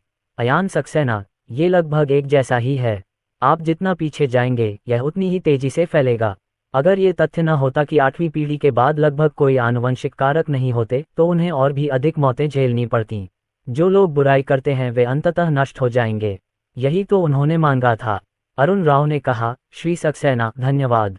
मैं अभी आपको नहीं बताऊंगा, मुझे तुरंत खबर देनी है। तोसाकुरा देश में स्थिति तेजी से बिगड़ गई। यद्यपि वे सेना में शामिल थे लेकिन वहां पहले से ही 100 से अधिक संक्रमित लोग थे और वे पहले ही तितर बितर हो चुके थे और सेना ने उन्हें नहीं मारा। वे आम लोगों की तुलना में तेज और मजबूत होते हैं और उनकी सूंघने, देखने और सुनने की शक्ति बहुत ज्यादा होती है। जब उन्हें खतरा महसूस होता है तो वे जल्द से जल्द छिप जाते हैं। उन्हें अपने शरीर में अधिक संक्रमण उत्पन्न करने के लिए पर्याप्त जीनोम बनाने में केवल 1 या 2 दिन लगते हैं। 200 से अधिक, 300 से अधिक, 100 से अधिक। समय के साथ संक्रमण की संख्या बढ़ती जाती है। ये संक्रमण जानलेवा भी होते रहते हैं। केवल 1 सप्ताह में ही इनके द्वारा मारे गए लोगों की संख्या 1000 से बढ़कर 6 या 7000 तक पहुंच गई। शुरुआत में पूर्वी सकुरा साम्राज्य ने खबर को रोकने की पूरी कोशिश की, लेकिन इतनी सारी मौतों के बाद यह अब खबर को रोक नहीं सका। इंटरनेट विभिन्न समाचारों से भरा पड़ा है। संपूर्ण पूर्वी सकुरा देश में दहशत और निराशा छा गई। इस समय एक समस्या उत्पन्न हुई, आपूर्ति की कमी। जापानी संकट के कारण अन्य देशों से माल अब पूर्वी सकुरा में नहीं भेजा जाता था। पूर्वी सकुरा देश में कुछ सामग्रियों के भंडार कम आपूर्ति में हैं। इसके अलावा कई लोग पागलों की तरह सामान जमा कर रहे थे और सुपरमार्केट में लगभग सभी सामान बिक चुके थे। सर, हमें अपने रणनीतिक भंडार का उपयोग करने की आवश्यकता है। तोसाकुरा देश के एक बड़े व्यक्ति ने एक सुझाव दिया। श्री डोंगबिंग गोगे की भौहें सिकुड़ी हुई थीं। उन्होंने लंबे समय से रणनीतिक भंडार तैयार कर रखा है और एक बार उनका उपयोग हो जाने पर उन्हें दोबारा जमा करना आसान नहीं होगा। सामरिक भंडार के बिना किसी देश का आत्मविश्वास खत्म हो जाएगा और यदि युद्ध छिड़ जाता है तो पूर्वी सकुरा पर आसानी से अन्य देशों का नियंत्रण हो जाएगा। क्या यहाँ पहुँच चुका है? बूढ़े आदमी ने गहरी आवाज में कहा। सर, सभी प्रमुख सुपरमार्केट में सामान खत्म हो रहा है। कई जगहों पर लोग पहले से ही भूखे हैं। यदि रणनीतिक भंडार जारी नहीं किया गया तो अराजकता उत्पन्न होने की संभावना है। बुजुर्ग ने गहरी सांस ली और कहा, चलो इसे छोड़ देते हैं, लेकिन हमें मात्रा को नियंत्रित करना होगा। साथ ही हमें दूसरे देशों के साथ संवाद करने के लिए समय निकालना होगा। हमें बहुत सारा भोजन और अन्य सामान चाहिए। इसके अलावा सभी आपूर्ति सीमित मात्रा में उपलब्ध हैं। हम दुर्भावनापूर्ण जमाखोरी और सट्टेबाजी पर नकेल कसेंगे। पास में खड़े एक अन्य व्यक्ति ने कहा, सर, अगर हम एक व्यक्ति से मदद मांग लें तो स्थिति जल्दी ही सुधर सकती है। बड़े ने उसकी ओर देखा। क्या आप अयान सक्सेना की बात कर रहे हैं? हमने उसे कई बार मारने की कोशिश की है और हमारे देशों के बीच खूनी झगड़े को देखते हुए क्या आपको लगता है कि वह हमारी मदद करेगा? उस व्यक्ति ने अभी कहा, मुझे लगता है कि यह संभव है। अगर यह फैलता है तो यह सिर्फ हमारी समस्या नहीं है। चीन हमारे बहुत करीब है और वह चीन के साथ साथ हमारी भी मदद कर रहा है। बुजुर्ग ने विचार करते हुए कहा, आप हुआगुओ से संपर्क करें और हुआगुओ को अयान सक्सेना से बात करने दें। ये सबसे अच्छा होगा यदि वह समस्या को हल करने में मदद कर सके। ठीक है। 2 घंटे बाद अरुण राव ने अयान सक्सेना से संपर्क किया। श्री सक्सेना, तोसाकुरा देश ने हमसे मदद मांगी है। वे चाहते हैं कि आप इस संकट को सुलझाने में मदद करें। अरुण राव ने कहा। अयान सक्सेना ने ठंडे स्वर में कहा, वे इतने बेशर्म कैसे हो सकते हैं? अरुण राव, उन्होंने कहा कि अगर यह फैलता है तो यह चीन के लिए एक गंभीर खतरा होगा। अगर हम इसे हल करने में उनकी मदद करते हैं तो जैव रासायनिक संकट नहीं फैलेगा। अयान सक्सेना ने आंखें सिकोड़ लीं। कमांडर जू, हमें उन्हें जानबूझकर हमें जहर देने से रोकना होगा। उन्हें संक्रमित लोगों को गुप्त रूप से यहाँ लाने न दें। हमारे लोगों को भी देश लौटने से पहले क्वारंटीन किया जाना चाहिए और उनकी जांच की जानी चाहिए। अरुण राव ने कहा, श्री सक्सेना, चिंता न करें, हम हाई अलर्ट पर हैं और जिन लोगों को वापस बुलाया गया है उनकी जांच की जाएगी। ठीक है, अगर और कुछ नहीं है तो मैं अब फोन रख देता हूँ। डोंग रो रहा है, मुझे लगता है कि वह भूखा है और उसे खाने की जरूरत है। अयान सक्सेना मंद मंद मुस्कुराए। अरुण राव ने तुरंत कहा, मिस्टर सक्सेना, एक और बात है। देश में कुछ लोग थोड़े चिंतित भी हैं। क्या आप लाइव प्रसारण शुरू कर सकते हैं और सभी से बात कर सकते हैं? आप जो कहेंगे उस पर सभी विश्वास करेंगे। अच्छा। इतना कहकर अयान सक्सेना ने फोन रख दिया। वह जल्दी से लिन डोंगियाओ के पास आया। रोशनी मेहरा ने दूध तैयार किया और अयान सक्सेना ने लिन डोंगियाओ को सावधानी से उठाया। डोंग, रोना बंद करो और अपना दूध पी लो, अयान सक्सेना ने मुस्कुराते हुए कहा। लिन डोंगियाओ ने तुरंत रोना बंद कर दिया और पीना शुरू कर दिया। मेंगियाओ, मेरा फोन सेट करने में मेरी मदद करो, मैं लाइव प्रसारण शुरू करूंगा। अब समय आ गया है कि प्रशंसकों को कुछ दिखाया जाए। अयान सक्सेना मुस्कुराए। बड़ी संख्या में प्रशंसकों ने पहले ही यह अनुरोध कर दिया है। अध्याय 497 अयान सक्सेना सवालों के जवाब लाइव। रोशनी मेहरा ने अयान सक्सेना को याद दिलाया, बूढ़े आदमी, पहले डाइन से बात करो, नहीं तो लाइव प्रसारण क्रैश हो सकता है। अयान सक्सेना ने मुस्कुराते हुए कहा, पत्नी, कुछ लोग कहते हैं कि गर्भावस्था बच्चों को बेवकूफ़ बनाती है, लेकिन आप अभी भी समझदार हैं। रोशनी मेहरा ने अपनी खूबसूरत आंखों से अयान सक्सेना को देखा। ज़ियाओ बेई, डाइन से संपर्क करें और उन्हें बताएं कि मैं 5 मिनट में लाइव प्रसारण शुरू कर दूंगा और उन्हें थोड़ी तैयारी करने दें। हाँ मास्टर, ज़ियाओ बेई की आवाज़ गूंज उठी। समाचार मिलने के बाद डोइन ने तुरंत तैयारी की। अयान सक्सेना के अब 200 मिलियन से ज़्यादा प्रशंसक हैं और उन्होंने लंबे समय से कोई लाइव प्रसारण नहीं किया है। जब वह प्रसारण शुरू करते हैं तो सब पर दबाव बहुत ज़्यादा होता है और अगर वह अच्छी तरह से तैयारी नहीं करते हैं तो यह निश्चित रूप से क्रैश हो जाएगा। मास्टर अर्जुन लाइव प्रसारण शुरू करेंगे। तैयारी करते समय डोइन ने एक संदेश भेजा। आखिरकार यह आ ही गया। पूर्वी सकुरा में एक वैश्विक संकट फैल गया है। मैं खुश हूँ, लेकिन मुझे इस बात की भी चिंता है कि यह जापान तक न फैल जाए। मास्टर अर्जुन ने आधे साल से अधिक समय से कोई लाइव प्रसारण नहीं किया है। आखिरकार मैं अपने पति को फिर से देख सकती हूँ। ये खबर ऑनलाइन तेजी से फैल गई। कई लोगों ने तुरंत अपने मित्रों को इसकी सूचना दी। 5 मिनट जल्दी ही बीत गए। रोशनी मेहरा ने लाइव प्रसारण शुरू किया और लाखों लोग तुरंत ही इसमें शामिल हो गए। हालांकि डाइन ने तैयारी कर रखी थी, लेकिन उनके संचालन निदेशक थोड़े डरे हुए थे। मास्टर अर्जुन की वर्तमान प्रतिष्ठा और स्थिति के साथ, यदि वह लाइव प्रसारण शुरू करते हैं और पहले से सूचित करते हैं और कुछ गलत हो जाता है, तो यह निश्चित रूप से लाइव प्रसारण की विफलता होगी और परिणाम बहुत गंभीर होंगे। 10 मिलियन, 15 मिलियन, 20 मिलियन। कुछ ही समय में लाइव प्रसारण कक्ष देखने वालों की संख्या 30 मिलियन से अधिक हो गई। सौभाग्यवश हमारी तैयारी अच्छी थी और सबक क्रैश नहीं हुआ। सभी को नमस्कार। अयान सक्सेना ने लिन डोंगयाओ को पकड़ लिया और सोफे पर बैठ गए। वे कैमरे के सामने आए और लिन डोंगयाओ ने उत्सुकता से अपने फोन को देखा। अयान सक्सेना और उनके ग्रुप को लाइव प्रसारण कक्ष में 30 मिलियन से अधिक लोगों ने देखा। वाह, ये चीज़ तो बहुत बड़ी है। वह मोटा और प्यारा है। मैं हिरासत के लिए मास्टर अर्जुन से कैसे लड़ूं? लाइव प्रसारण कक्ष में कई टिप्पणियां सामने आईं, जिनमें कुछ अजीब भी थीं। अयान सक्सेना ने लिन डोंगयाओ का हाथ पकड़ा और हाथ हिलाया। डोंग डोंग, आइए हम अपने उन दोस्तों को नमस्ते कहें जो लाइव प्रसारण देख रहे हैं। हंसी। लिन डोंगयाओ हंसे। लाइव प्रसारण कक्ष में मौजूद कई लोग ईर्ष्यालु थे। अयान सक्सेना के 2 बच्चे हैं। अनिंदिता सक्सेना बहुत प्यारी हैं और लिन डोंगयाओ भी। व्यक्तित्व के मामले में वे निश्चित रूप से विजेता हैं। अयान सक्सेना ने मुस्कुराते हुए कहा, ऑनलाइन ऐसी अफवाहें हैं कि डोंग डोंग इतने लंबे समय से सार्वजनिक रूप से सामने नहीं आया है कि वह बदसूरत या बीमार हो सकता है। ये सब अफवाहें हैं। मैं नहीं चाहती कि मेरा बच्चा अत्यधिक उजागर हो। प्रिय, डोंग डोंग को धूप में ले चलो। रोशनी मेहरा आईं। नमस्ते लाइव स्टूडियो में दोस्तों। रोशनी मेहरा ने लिन डोंगयाओ का अभिवादन किया और उन्हें गले लगाया। मेरे 2 बच्चे हैं, मेरी पत्नी है, मेरे पास सैकड़ों अरबों डॉलर की संपत्ति है और मेरी क्षमताएं अभूतपूर्व हैं। मैं सपने में भी ऐसा करने की हिम्मत नहीं कर सकता। सैकड़ों अरब, आप शायद मास्टर अर्जुन को कम आंक रहे हैं। मास्टर अर्जुन, क्या संकट हम तक भी फैलेगा? लाइव प्रसारण कक्ष में टिप्पणियां आती रहीं। यह अभी भी संदेशों तक ही सीमित है, कई संदेश भेजे नहीं जा सके, अन्यथा इतने सारे संदेश स्पष्ट रूप से नहीं देखे जा सकते। अयान सक्सेना ने मुस्कुराते हुए कहा, सब लोग पहले मुख्य विषय पर बात करते हैं। मैं बाद में कुछ परियों की कहानियां सुनाऊंगा। अगर आपके बच्चे हैं तो आप उन्हें बाद में सुना सकते हैं। जिस बात को लेकर सभी सबसे अधिक चिंतित हैं वह है वैश्वीकरण का संकट। आइए इस बारे में बात करें। लाइव प्रसारण कक्ष में लोगों की संख्या 40 मिलियन तक पहुंच गई। भीड़ कम हो गई और सभी ने अयान सक्सेना के भाषण को ध्यान से सुना। मैंने ऑनलाइन समाचार पढ़ा कि बहुत से लोग सामान जमा कर रहे हैं और हमारे कुछ सुपरमार्केट खाली हो गए हैं। यह अनावश्यक है। संकट का प्रसार इस प्रकार हो रहा है। अयान सक्सेना ने विस्तार से बताया कि संदेश कैसे फैलाया जाए। मैंने सुना था कि कोई व्यक्ति केवल काटने से ही संक्रमित हो सकता है और केवल मूल जीवाणु पहली और दूसरी पीढ़ी ही अधिक शक्तिशाली होती है।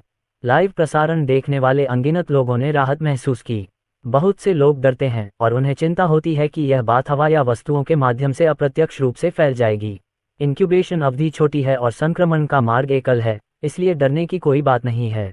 यहाँ तक कि अगर व्यक्तिगत संक्रमित लोग चीन आते हैं तो चीन उन्हें संभालने में पूरी तरह सक्षम है।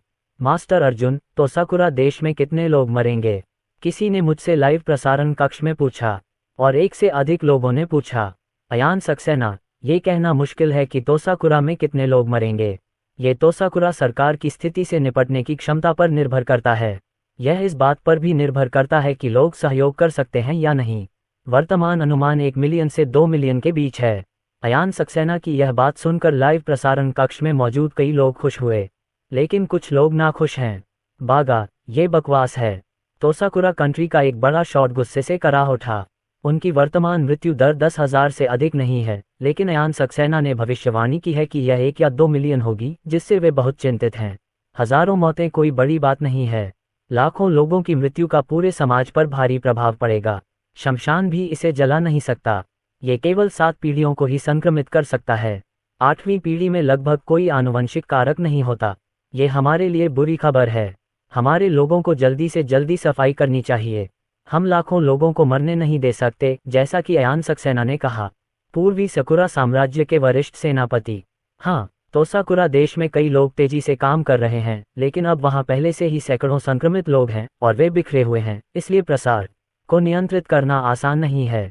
3 दिन बाद संक्रमित लोगों की संख्या 1,200 तक पहुंच गई। मरने वालों की संख्या 20,000 तक पहुंच गई। पिछले सप्ताह में संक्रमण की संख्या 3,000 के करीब पहुंच गई है और मरने वालों की संख्या 70,000 से 80,000 तक पहुंच गई है। पूर्वी साकुरा देश में भय का माहौल फैल गया। आपूर्ति की कमी से लोग बहुत असंतुष्ट हो गए। पूर्वी साकुरा देश ने रणनीतिक आरक्षित सामग्री जारी की, लेकिन दैनिक आवश्यकताएं और दवाएं स्टॉक में नहीं थीं। सब्जियों जैसी चीजों का भंडारण नहीं किया जा सकता। जैव रासायनिक संकट के कारण बड़ी मात्रा में रसद कार्य बाधित हो गया है और शहर में बहुत से लोगों को प्रतिदिन बड़ी मात्रा में दैनिक आवश्यकताओं की वस्तुओं की आवश्यकता होती है। आगजनी, डकैती, बलात्कार। पूर्वी सकुरा देश में हर जगह हर दिन सभी प्रकार के अत्याचार हो रहे हैं। सर, हमें अंतर्राष्ट्रीय सहायता की आवश्यकता है। इसके बिना हम जीवित नहीं रह पाएंगे। एक बड़े बॉस ने तोसाकुरा नेशनल पवेलियन के बॉस को रिपोर्ट की। बूढ़े आदमी ने भौहें सिकोड़ी। डोंगजिन शहर में पहले से ही कई संक्रमित लोग हैं। यदि ऐसा ही चलता रहा तो सचमुच 1 या 2 मिलियन लोग मर जाएंगे। सर, लोगों के पास अब टॉयलेट पेपर की भी कमी हो गई है। बहुत से लोगों ने लंबे समय से मांस नहीं खाया है। अगर यही स्थिति रही तो बड़े पैमाने पर दंगे हो सकते हैं। एक और बड़े बॉस ने गहरी आवाज में कहा। बूढ़ा आदमी असहाय था। क्या यह इसलिए है क्योंकि मैं मदद नहीं मांगना चाहता? मैंने पहले ही बाहरी दुनिया से मदद मांगी है, लेकिन कोई भी हमारी मदद करने नहीं आया। सब लोग चुप थे। आप इस तरह से मदद नहीं मांगते। इस समय भारी कीमत चुकाए बिना कौन आएगा? बुजुर्ग भी चुप रहे। वह जानता है कि ये लोग क्या सोच रहे हैं। जो भी व्यक्ति मदद के बदले में बड़ी मात्रा में हिस्सेदारी देने का प्रस्ताव करता है, उसे मामला समाप्त होने के बाद दोषी ठहराया जा सकता है। हमें किस देश से मदद मांगनी चाहिए? डोंगरिंगबोगे के बूढ़े आदमी ने मुझसे पूछा। उनमें से एक बड़े आदमी ने कहा, सर, बेशक ये संयुक्त राज्य अमेरिका है। संयुक्त राज्य अमेरिका का यहाँ एक बेस है और उनके युद्धपोत अब हमारे तट पर तैर रहे हैं। अगर वे चाहें तो तुरंत शामिल हो सकते हैं। अध्याय 498 में मना करता हूँ। श्री डोंगरिंगबो ने चुपके से भौहें सिकोड़ी। अमेरिकी सैनिक पास ही हैं और तुरंत शामिल हो सकते हैं, लेकिन अमेरिकी राष्ट्रपति हमेशा उन्हें काटने के लिए मुसीबत की तलाश में रहते हैं। अगर वे अपनी गर्दन आगे बढ़ाते हैं तो क्या वह उनका गला नहीं काट देंगे और उन्हें खून नहीं बहने देंगे? क्या कोई बेहतर विकल्प है? बड़े ने नजर घुमाकर पूछा। सभी लोग फिर चुप हो गए। वे सभी जानते थे कि बेहतर विकल्प चीन है, जो नजदीक है और जहां से आपूर्ति और कर्मियों का स्थानांतरण आसान है। हालांकि पूर्वी सकुरा और चीन के बीच संबंधों को देखते हुए, यदि कोई चीन से मदद मांगता है तो सुझाव देने वाले व्यक्ति को घटना के बाद संभवतः अस्वीकार कर दिया जाएगा। कुआं, बुजुर्ग ने मन ही मन कहा। उन्हें उम्मीद है कि अन्य लोग भी चीन की ओर देखने का सुझाव देंगे, लेकिन यदि कोई ऐसा नहीं करता है तो वे दोष लेने में बहुत आलसी हैं। ऐसा लगता है कि सभी लोग इस बात पर सहमत हैं कि हमें संयुक्त राज्य अमेरिका के साथ बातचीत करनी चाहिए और यथाशीघ्र उनकी मदद मांगनी चाहिए। बूढ़े आदमी ने गहरी आवाज में कहा। हाँ, ईस्टर्न सकुरा ने तुरंत ही संयुक्त राज्य अमेरिका के साथ बातचीत शुरू कर दी, और जैसी कि उम्मीद थी, संयुक्त राज्य अमेरिका द्वारा प्रस्तावित कीमत आश्चर्यजनक थी। लेकिन अब वे इस स्थिति को स्वीकार ही कर सकते हैं क्योंकि उनमें इतनी ताकत नहीं है। जल्दी जल्दी जल्दी करो दोस्तों। कोई भी प्राणी जो तुम्हारे पास आने की हिम्मत करेगा, नष्ट कर दिया जाएगा। तोसाकुरा देश में स्थित कई अमेरिकी सैन्य ठिकानों से बड़ी संख्या में वाहन बाहर निकले। डिंग डिंग, अयान सक्सेना का सेल फोन बजा। यह अरुण राव का फोन था। मिस्टर सक्सेना, मुझे अभी खबर मिली है कि अमेरिका ने कार्रवाई की है। उन्होंने कुल 20,000 सैनिक भेजे हैं। अरुण राव ने कहा। अयान सक्सेना को थोड़ा आश्चर्य हुआ और उन्होंने पूछा, इतने सारे? अरुण राव, तोसाकुरा देश में उनके 80 से 90 अड्डे हैं, जिनमें कुल मिलाकर हजारों लोग रहते हैं। इनमें से अधिकांश ठिकानों ने इस कार्रवाई में भाग लिया। क्या आपको लगता है कि पूर्वी सकुरा देश में स्थिति बदल जाएगी? अयान सक्सेना ने एक पल सोचा और कहा, अपनी सुरक्षा सुनिश्चित करना उनकी पहली प्राथमिकता होनी चाहिए। वे तोसाकुरा देश की मदद करने के लिए अपनी जान जोखिम में नहीं डालेंगे। अरुण राव, तोसाकुरा ने उनके साथ जिन शर्तों पर बातचीत की थी, उनमें संभवतः मौतों की संख्या संबंधी आवश्यकताएं शामिल थीं। अयान सक्सेना ने कहा, उन्होंने बहुत धीमी गति से काम किया। अगर उन्होंने शुरुआत में ही ऐसा किया होता तो शायद वे इसे हल कर सकते थे। अब 3,000 से ज्यादा लोग संक्रमित हैं। इतने सारे संक्रमित लोगों को साफ करना आसान नहीं है। आधार संख्या बहुत बड़ी है और सिर्फ 1 या 2 दिन में संक्रमित लोगों की संख्या बढ़कर 5,000 हो जाएगी।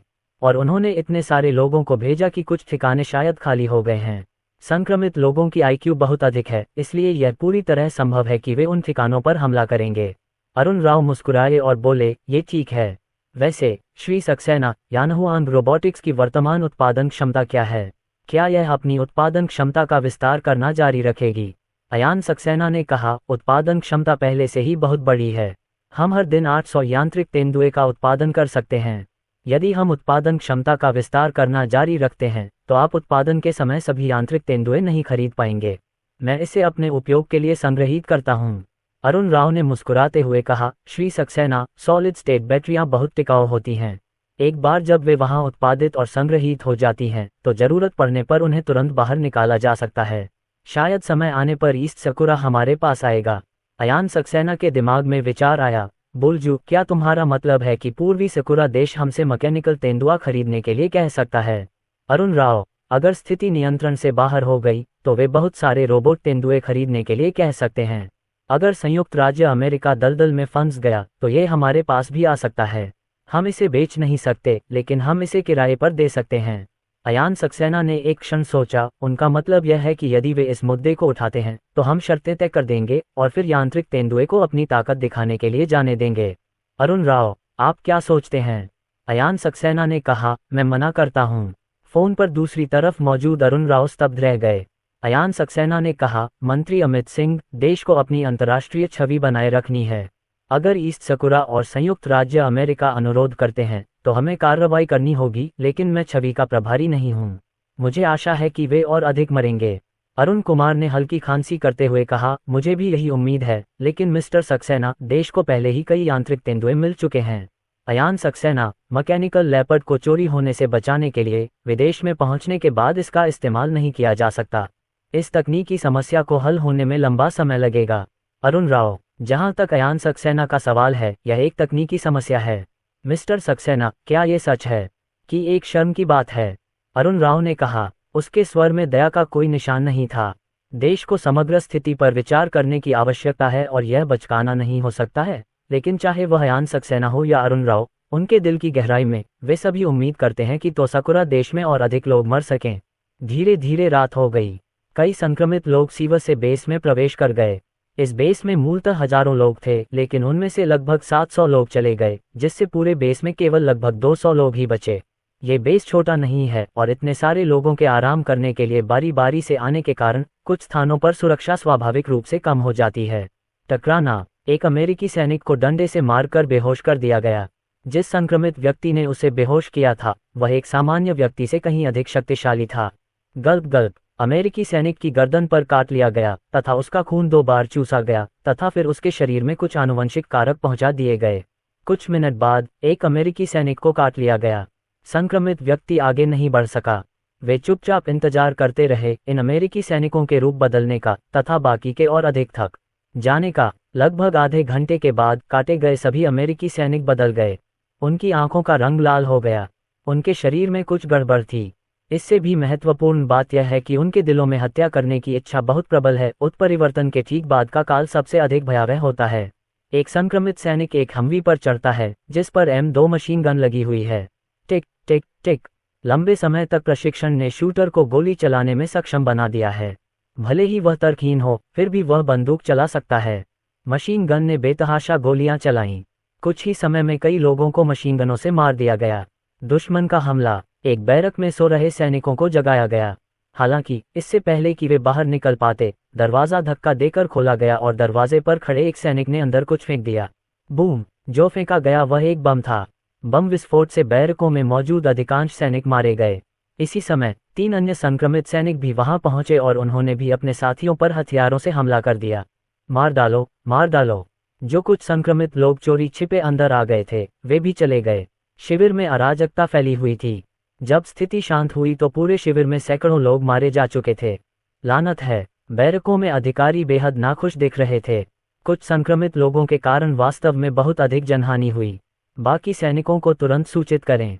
उनसे कहें कि वे जल्दी करें और पूर्वी सकुरा देश से और अधिक जानवरों को मार डालें। अधिकारी ने तीखी आवाज में कहा। वह इतना क्रोधित था कि जानवर बाहर आ गए। हालांकि ये नाम संक्रमित लोगों के लिए काफी उपयुक्त है क्योंकि उनके शरीर में बहुत सारे पशु जीन होते हैं। यार, तोसाकुरा में अमेरिकी बेस पर भारी क्षति हुई है। 103 लोग मारे गए। सिमरन ने ये खबर अयान सक्सेना को दी। ये पूर्वी सकुरा देश के भूभाग से सभी प्रकार की जानकारी एकत्र करता है। अयान सक्सेना के चेहरे पर हल्की मुस्कान दिखी। इस सड़े हुए दलदल में प्रवेश करना इतना आसान नहीं है।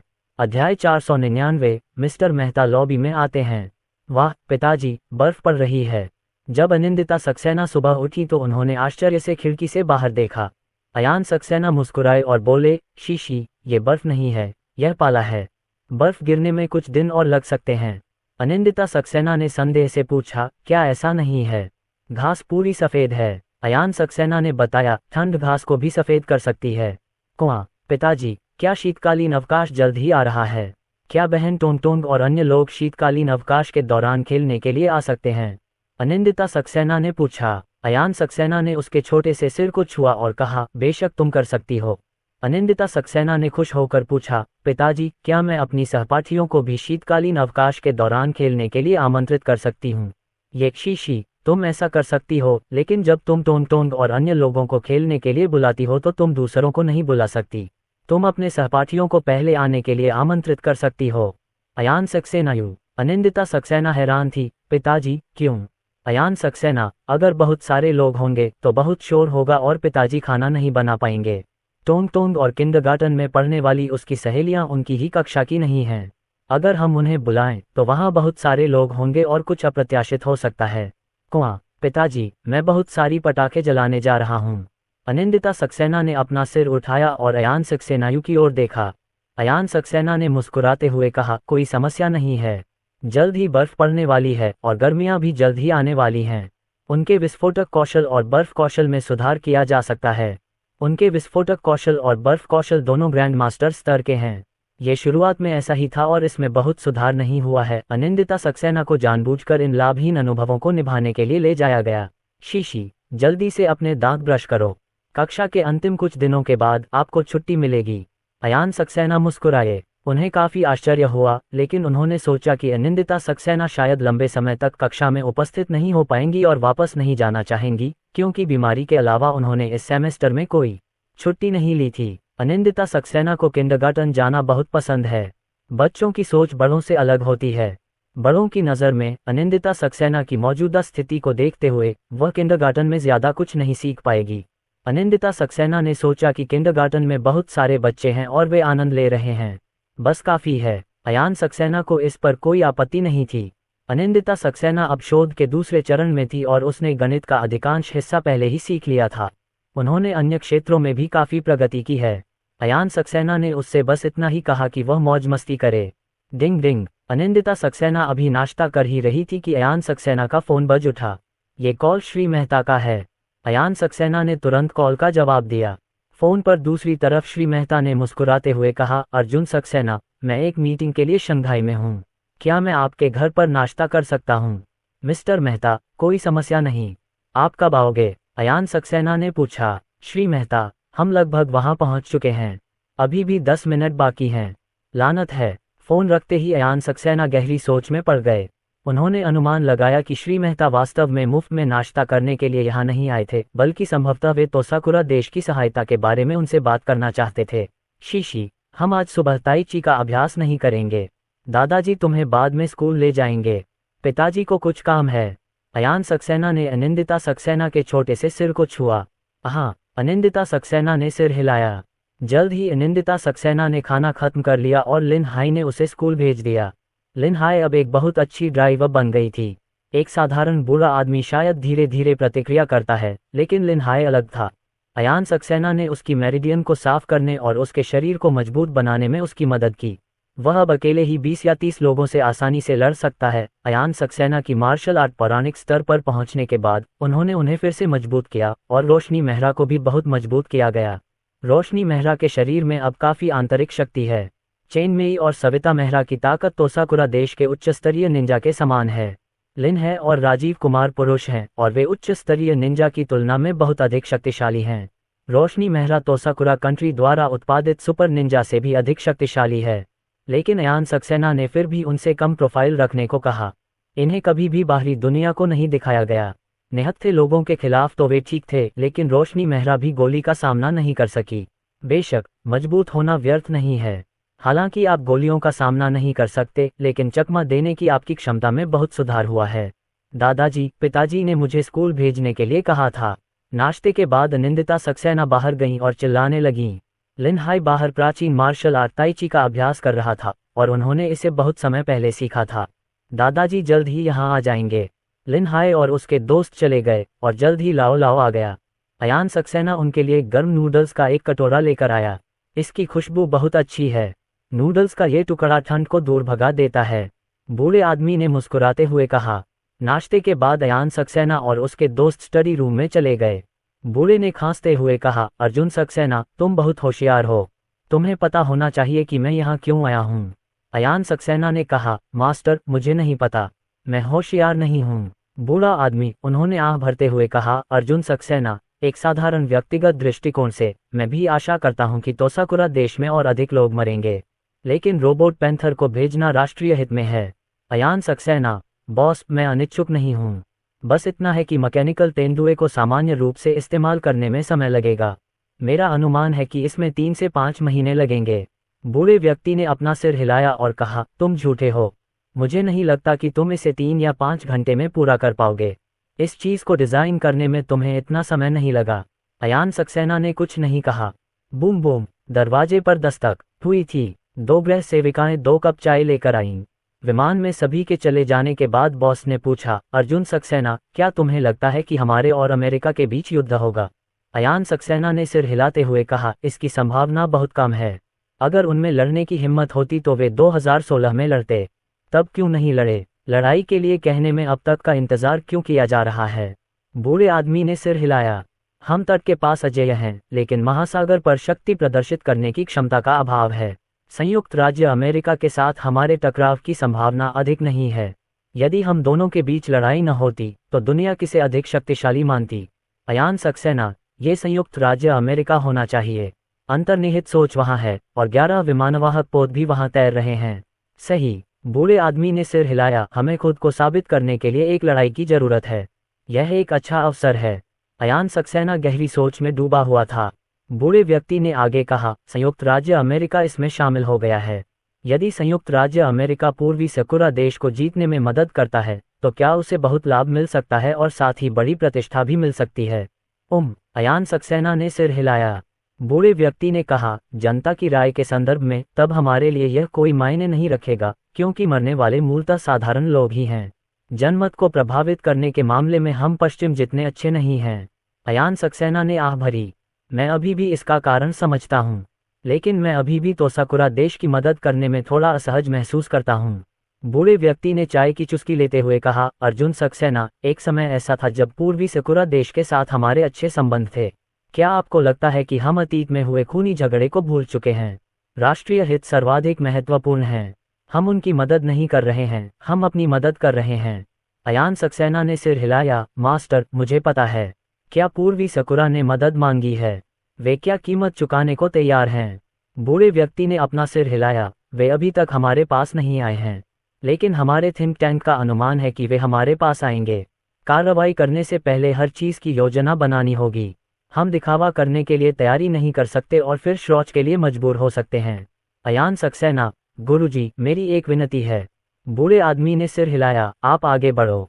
अयान सक्सेना, यदि डोंगवेंग देश हमसे मदद मांगता है तो मैं वार्ता में भाग लूंगा। अध्याय 500 तोसाकुरा के साथ बातचीत। मिस्टर मेहता ने अयान सक्सेना की ओर देखा और कहा, अर्जुन सक्सेना, तुम परेशानी नहीं खड़ी करना चाहते हो, है ना? अयान सक्सेना ने अपना सिर हिलाया। मिस्टर मेहता, आपने मुझे गलत समझा। मैं भला कैसे परेशानी खड़ी कर सकता हूँ? मैं तो बस बातचीत की स्थिति को समझना चाहता था। श्री मेहता ने कुछ देर सोचा और फिर सिर हिला दिया। ठीक है, तो फिर आप हमारे साथ शामिल हो सकते हैं, लेकिन तब आपको शांत रहना होगा, श्री मेहता ने चेतावनी दी। अयान सक्सेना, चिंता मत करो, मैं सबसे ईमानदार व्यक्ति हूँ। मैं एक पिता हूँ, मेरे इरादे कैसे बुरे हो सकते हैं, है ना? श्री मेहता, उन्होंने चाय की चुस्की ली और खड़े हो गए। अर्जुन सक्सेना, मुझे मैजिक सिटी में कुछ काम है, इसलिए मैं अब यहाँ नहीं रुकूंगा। अगर वे हमसे मदद मांगते हैं तो बातचीत शाही राजधानी में होनी चाहिए और आपको वहाँ जाना होगा। अयान सक्सेना ने सिर हिलाया। श्री मेहता, रोबो तेंदुए, तुम्हें और तैयारी करनी चाहिए। अगर हथियार लटकाने हैं तो तुम्हें उन्हें भी लटका देना चाहिए। अयान सक्सेना ने सिर हिलाया। अगर हमारे पास करीब 10,000 मैकेनिकल तेंदुए हैं तो 2 दिन में ये संख्या निश्चित रूप से 10,000 से अधिक हो जाएगी। अगर हम थोड़ी देर बाद ईस्टर्न सकुरा से मदद मांगते हैं तो हमें 20,000 मिल सकते हैं। पलक झपकते ही 6 दिन बीत गए। संक्रमित लोगों की संख्या पहले 3,000 से बढ़कर 10,000 हुई, फिर 10,000 से 8,000 से अधिक हुई और फिर 8,000 से अधिक से भयावह 14,000 तक पहुंच गई। इस समय कई संक्रमित लोग 8वीं पीढ़ी तक पहुंच चुके हैं और वे अब सामान्य मनुष्यों को संक्रमित करने के लिए जीन का उत्पादन नहीं कर सकते हैं। हालांकि अभी भी कई संक्रमित लोग ऐसे हैं जो 8वीं पीढ़ी तक नहीं पहुंचे हैं। संक्रमित लोगों की संख्या अभी भी बढ़ रही है। मास्टर, हमें चीन से मदद मांगनी चाहिए। तोसाकुरा देश का एक बड़ा शॉट मदद नहीं कर सकता लेकिन सुझाव दे सकता है। बूढ़े आदमी ने चुपके से राहत की सांस ली। उसने उस आदमी की तरफ देखा और कहा, क्या तुम चीन से मदद मांग रहे हो? मुझे अपनी वजह बताओ। सबसे पहले बोलने वाले व्यक्ति अशोक मेहरा थे। उन्होंने कहा, मास्टर, सभी लोग, खुफिया जानकारी से संक्रमित लोगों की संख्या 10,000 या 1,000 के आसपास हो सकती है, और हमारी मृत्यु दर 200,000 के करीब है। 2,000 से अधिक अमेरिकी सैनिक मारे गए हैं। जैसे जैसे हताहतों की संख्या बढ़ती गई, वे अधिकाधिक रूढ़िवादी होते गए, और उनमें से कई तो अपने ठिकानों पर वापस चले गए। हमारे पास आपूर्ति की कमी थी और कई स्थानों पर दंगे भड़क उठे। सौभाग्य से अभी सर्दी का मौसम है और प्लेग नहीं है, अन्यथा इतने सारे लोगों की मृत्यु के कारण प्लेग शायद पहले ही फैल चुका होता। सब लोग चुप थे। चोट गंभीर है, इनसे कई संक्रमित लोग मारे गए, लेकिन इनकी संख्या इतनी अधिक थी कि इन्हें रोका नहीं जा सका। उन्होंने लोगों को सावधान रहने की याद दिलाई है, लेकिन आपूर्ति की कमी के कारण लोग हर दिन घर पर नहीं रह सकते हैं, और यहाँ तक कि घर पर रहना भी पूरी तरह सुरक्षित नहीं है। अनगिनत लोगों के दरवाजे चोर रोधी नहीं हैं, और उनकी खिड़कियों में भी चोर रोधी खिड़कियां नहीं हैं, जिससे संक्रमित लोगों के लिए प्रवेश करना बहुत आसान हो जाता है। संक्रमित लोगों की भी एक निश्चित आईक्यू होती है। वे कुछ चीज़ों से परिचित हैं और उनका इस्तेमाल कर सकते हैं, जैसे शूटिंग और ड्राइविंग। हाल के दिनों में कोई नहीं जानता कि संक्रमित लोगों द्वारा चलाई जा रही कारों से कितने लोग मारे गए हैं। ताकाशिमा-कुन, क्या आप चीन के साथ वार्ता का प्रभार संभालेंगे? तोसाकुरा कोकुगाकू के बूढ़े व्यक्ति ने पूछा। अशोक मेहरा की आंखों में झिझक थी। अगर उन्हें बोलने दिया गया तो अगर किसी को जिम्मेदार ठहराया गया तो वे ही दोषी होंगे। जब तक चीन खूबसूरती से जीत नहीं जाता, उसके बाद पूर्वी सकुरा देश ने चीन को पूरी तरह से उखाड़ फेंका। सर, हाँ, मुझे चीन के साथ बातचीत करने दीजिए। अशोक मेहरा ने गहरी सांस लेते हुए कहा, हमें जल्दी करना होगा और बातचीत करनी होगी ताकि चीन जल्द से जल्द सहायता प्रदान कर सके, अन्यथा हमारे मरने वालों की संख्या नाटकीय रूप से बढ़ जाएगी। शुरुआत में संक्रमित लोग बहुत कम थे। वहां पहले से ही 10,000 से अधिक लोग संक्रमित हैं। हर रात और हर दिन कई लोग मरते हैं। कुछ घंटों बाद अशोक मेहरा कुछ लोगों को चीन की राजधानी ले आए। अयान सक्सेना भी शाही राजधानी में पहुंचे। इस बार वे यहाँ महत्वपूर्ण कार्य से आए थे, और चूंकि अनिंदिता सक्सेना को स्कूल जाना था, इसलिए वे अनिंदिता सक्सेना को अपने साथ नहीं लाए। श्री सक्सेना, मेरा नाम अनिल कुमार है। हम इस समय चीन के वार्ता दल के नेता हैं और आप उप दल के नेता हैं। हम पूर्वी सकुरा के साथ बातचीत करने के लिए मिलकर काम करेंगे। एक अधेड़ उम्र के व्यक्ति ने अयान सक्सेना से हाथ मिलाया। अयान सक्सेना ने मुस्कुराते हुए कहा, टीम लीडर चेन, इस बार ईस्ट सकुरा से कितने लोग आ रहे हैं? हम में से कितने लोग हैं? अनिल कुमार ने कहा, पूर्वी सकुरा देश से 8 लोग आए हैं, और हमारी ओर से भी 8 लोग बातचीत करेंगे। वे आधे घंटे में यहाँ आ जाएंगे। क्या मैं आपसे हमारी वार्ता के लक्ष्यों के बारे में बात कर सकता हूँ? अयान सक्सेना ने हाथ हिलाते हुए कहा, यह जरूरी नहीं है। आप अपनी बात कहें और मैं अपनी बात कहूँगा। वैसे भी आज हम किसी समझौते पर पहुँचने की संभावना नहीं है। आज के अंत तक सभी को इस बारे में स्पष्ट जानकारी हो जाएगी कि वे क्या सोचते हैं। अनिल कुमार ने सिर हिलाया। मिस्टर सक्सेना, आप सही हैं। श्री सक्सेना, जैसा कि ऊपर बताया गया है, यद्यपि मैं टीम लीडर नहीं हूँ, फिर भी हम बराबर हैं। टीम लीडर होने के नाते मुझे बातचीत के दौरान आपकी राय का पूरा सम्मान करना चाहिए। अयान सक्सेना ने मुस्कुराते हुए कहा, ये सब देश के लिए है। ये सही है। अनिल कुमार ने सिर हिलाकर कहा, हमें सर्वोत्तम संभव लाभ के लिए प्रयास करना चाहिए। आधे घंटे बाद ताकाशिमागावा और उसके दोस्त आ गए। जब उन्होंने अयान सक्सेना को देखा तो उनके चेहरे का भाव थोड़ा बदल गया। अयान सक्सेना चीनी वार्ताकारों में शामिल नहीं थे, और उन्हें तुरंत यह एहसास हो गया कि यह वार्ता इतनी आसान नहीं होगी। बिना ज्यादा अभिवादन के सभी लोग जल्दी ही बैठ गए। अयान सक्सेना और उसके दोस्त एक तरफ बैठे थे और अशोक मेहरा और उसके दोस्त दूसरी तरफ बैठे थे। सब लोग, चलो काम पर लग जाएं। पूर्वी सकुरा में हमें चीन से आपकी सहायता की आवश्यकता है। ताकाशिमा नदी से जुड़ी हुई है। हर मिनट की देरी से कई लोगों की जान जा सकती है। अनिल कुमार, आप क्या कीमत चुकाने को तैयार हैं? अशोक मेहरा ने गंभीरतापूर्वक कहा, जब तक आप सहायता प्रदान करते रहेंगे, हम कुछ विवादित द्वीपों पर आपकी सहमति देने तथा उन द्वीपों पर आपके स्वामित्व को मान्यता देने के लिए तैयार हैं। अयान सक्सेना ने मेज पर दस्तक दी। वे हमारे हैं। आप किसी ऐसी चीज का इस्तेमाल शर्त के तौर पर कर रहे हैं जो मूल रूप से हमारी थी। टीम लीडर चेन, मुझे नहीं लगता कि वे ईमानदार हैं। क्यों न हम आज यहीं रुक जाएं? वे बहुत आगे तक आए हैं और कड़ी मेहनत की है। उन्हें होटल वापस जाकर आराम करना चाहिए और इसके बारे में सोचना चाहिए। अनिल कुमार ने सिर हिलाया, ठीक है। अशोक मेहरा ने तुरंत कहा, हम थके नहीं हैं। पहले हमें बताइए कि आप क्या शर्तें चाहते हैं। अनिल कुमार ने अयान सक्सेना की ओर देखा। डिप्टी टीम लीडर लिन, आप पहले जाएंगे। अयान सक्सेना ने सिर हिलाया। हाँ, मेरी शर्तें वास्तव में बहुत सरल हैं। हम आपको लड़ाई में भाग लेने के लिए 30,000 यांत्रिक तेंदुए किराए पर देंगे। पट्टे की अवधि 10 साल है और यांत्रिक तेंदुओं की कीमत आपको प्रति वर्ष 1 लाख होगी। इसकी लागत प्रति वर्ष केवल 1 अरब रुपए है। इन यांत्रिक तेंदुओं के रख रखाव और प्रबंधन के लिए हम आपके स्थान पर 3,000 लोगों को भेजेंगे। आप 5 क्षेत्रों को आधार के रूप में निर्धारित करेंगे। होन्शु पर 2 अड्डे तथा अन्य 3 द्वीपों पर एक। अशोक मेहरा ने भौहें सिकोड़ते हुए कहा, मिस्टर सक्सेना, हमें इसे 10 साल के लिए किराए पर देने की जरूरत नहीं है। 2 या 3 महीने ही काफी होंगे। अयान सक्सेना ने अपना सिर हिलाया, नहीं, आपको ऐसा करना ही होगा। ऐसा कुछ होने के बाद कोई नहीं जानता कि भविष्य में क्या होगा। हो सकता है कि तब तक आप में से कई लोग बुनियादी बदलावों से गुजर चुके होंगे। मैं आपकी सुरक्षा के बारे में सोच रहा हूँ। अनिल कुमार ने अयान सक्सेना की तरफ देखा। मैकेनिकल तेंदुए की युद्ध क्षमता बहुत मजबूत है। अनुमान है कि 30,000 मैकेनिकल तेंदुए 3 लाख लोगों की सेना के बराबर हैं। पूर्वी जापान में केवल कुछ लाख सक्रिय सैन्यकर्मी हैं। मिस्टर सक्सेना, ये बिल्कुल असंभव है। ताकाशिमा नदी शांत थी। अयान सक्सेना ने अनिल कुमार की ओर देखा और कहा, टीम लीडर चेन, चलो आज यहीं रुकते हैं। उन्हें इस बारे में सोचने के लिए कुछ समय चाहिए। अनिल कुमार ने सिर हिलाया। वे उठे, अपना सामान पैक किया और चले गए। अध्याय 501। हिगाशिनाकुरा अपना सिर झुकाता है और अनुबंध पर हस्ताक्षर करता है। गाओ दाओचुआन ने जल्दी से कहा, श्री सक्सेना, ये शर्त बहुत कठोर है। कृपया अन्य शर्तें अपना लें। हम आपको किफ़ायती दर पर सुविधा दे सकते हैं। अयान सक्सेना ने आश्चर्य से कहा, क्या ये बहुत कठोर है? 30,000 यांत्रिक तेंदुए, ये राशि बहुत ज्यादा नहीं है। अशोक मेहरा का मुंह खुला का खुला रह गया। वह यांत्रिक तेंदुए की शक्ति को जानता है। चीन की दक्षिण पश्चिमी सीमा पर मैकेनिकल तेंदुओं ने कई बार ड्रग डीलरों के साथ लड़ाई की है और ड्रग डीलरों को बुरी तरह पीटा गया है। दर्जनों ड्रग डीलर कुछ यांत्रिक तेंदुओं के सामने कुछ भी नहीं हैं। वे ड्रग डीलर न केवल अमीर हैं, बल्कि उनके पास बहुत ताकत भी है। इसके अलावा उन्हें कई सालों तक चाकू की धार पर लड़ने का भी अच्छा अनुभव है। इस स्थिति में कुछ दर्जन लोग ही कुछ यांत्रिक तेंदुओं से लड़ रहे हैं। आप कल्पना कर सकते हैं कि उन यांत्रिक तेंदुओं की लड़ने की शक्ति कितनी मजबूत होगी। मिस्टर सक्सेना, 30,000 तो बहुत ज्यादा है और हम 20 साल का पट्टा स्वीकार नहीं कर सकते। ताकाशिमा नदी रोड। अयान सक्सेना, मेरी यानहुआंग रोबोट कंपनी प्रतिदिन लगभग 1,000 रोबोट बनाती है और 1 महीने से थोड़े अधिक समय में 30,000 रोबोट बना सकती है।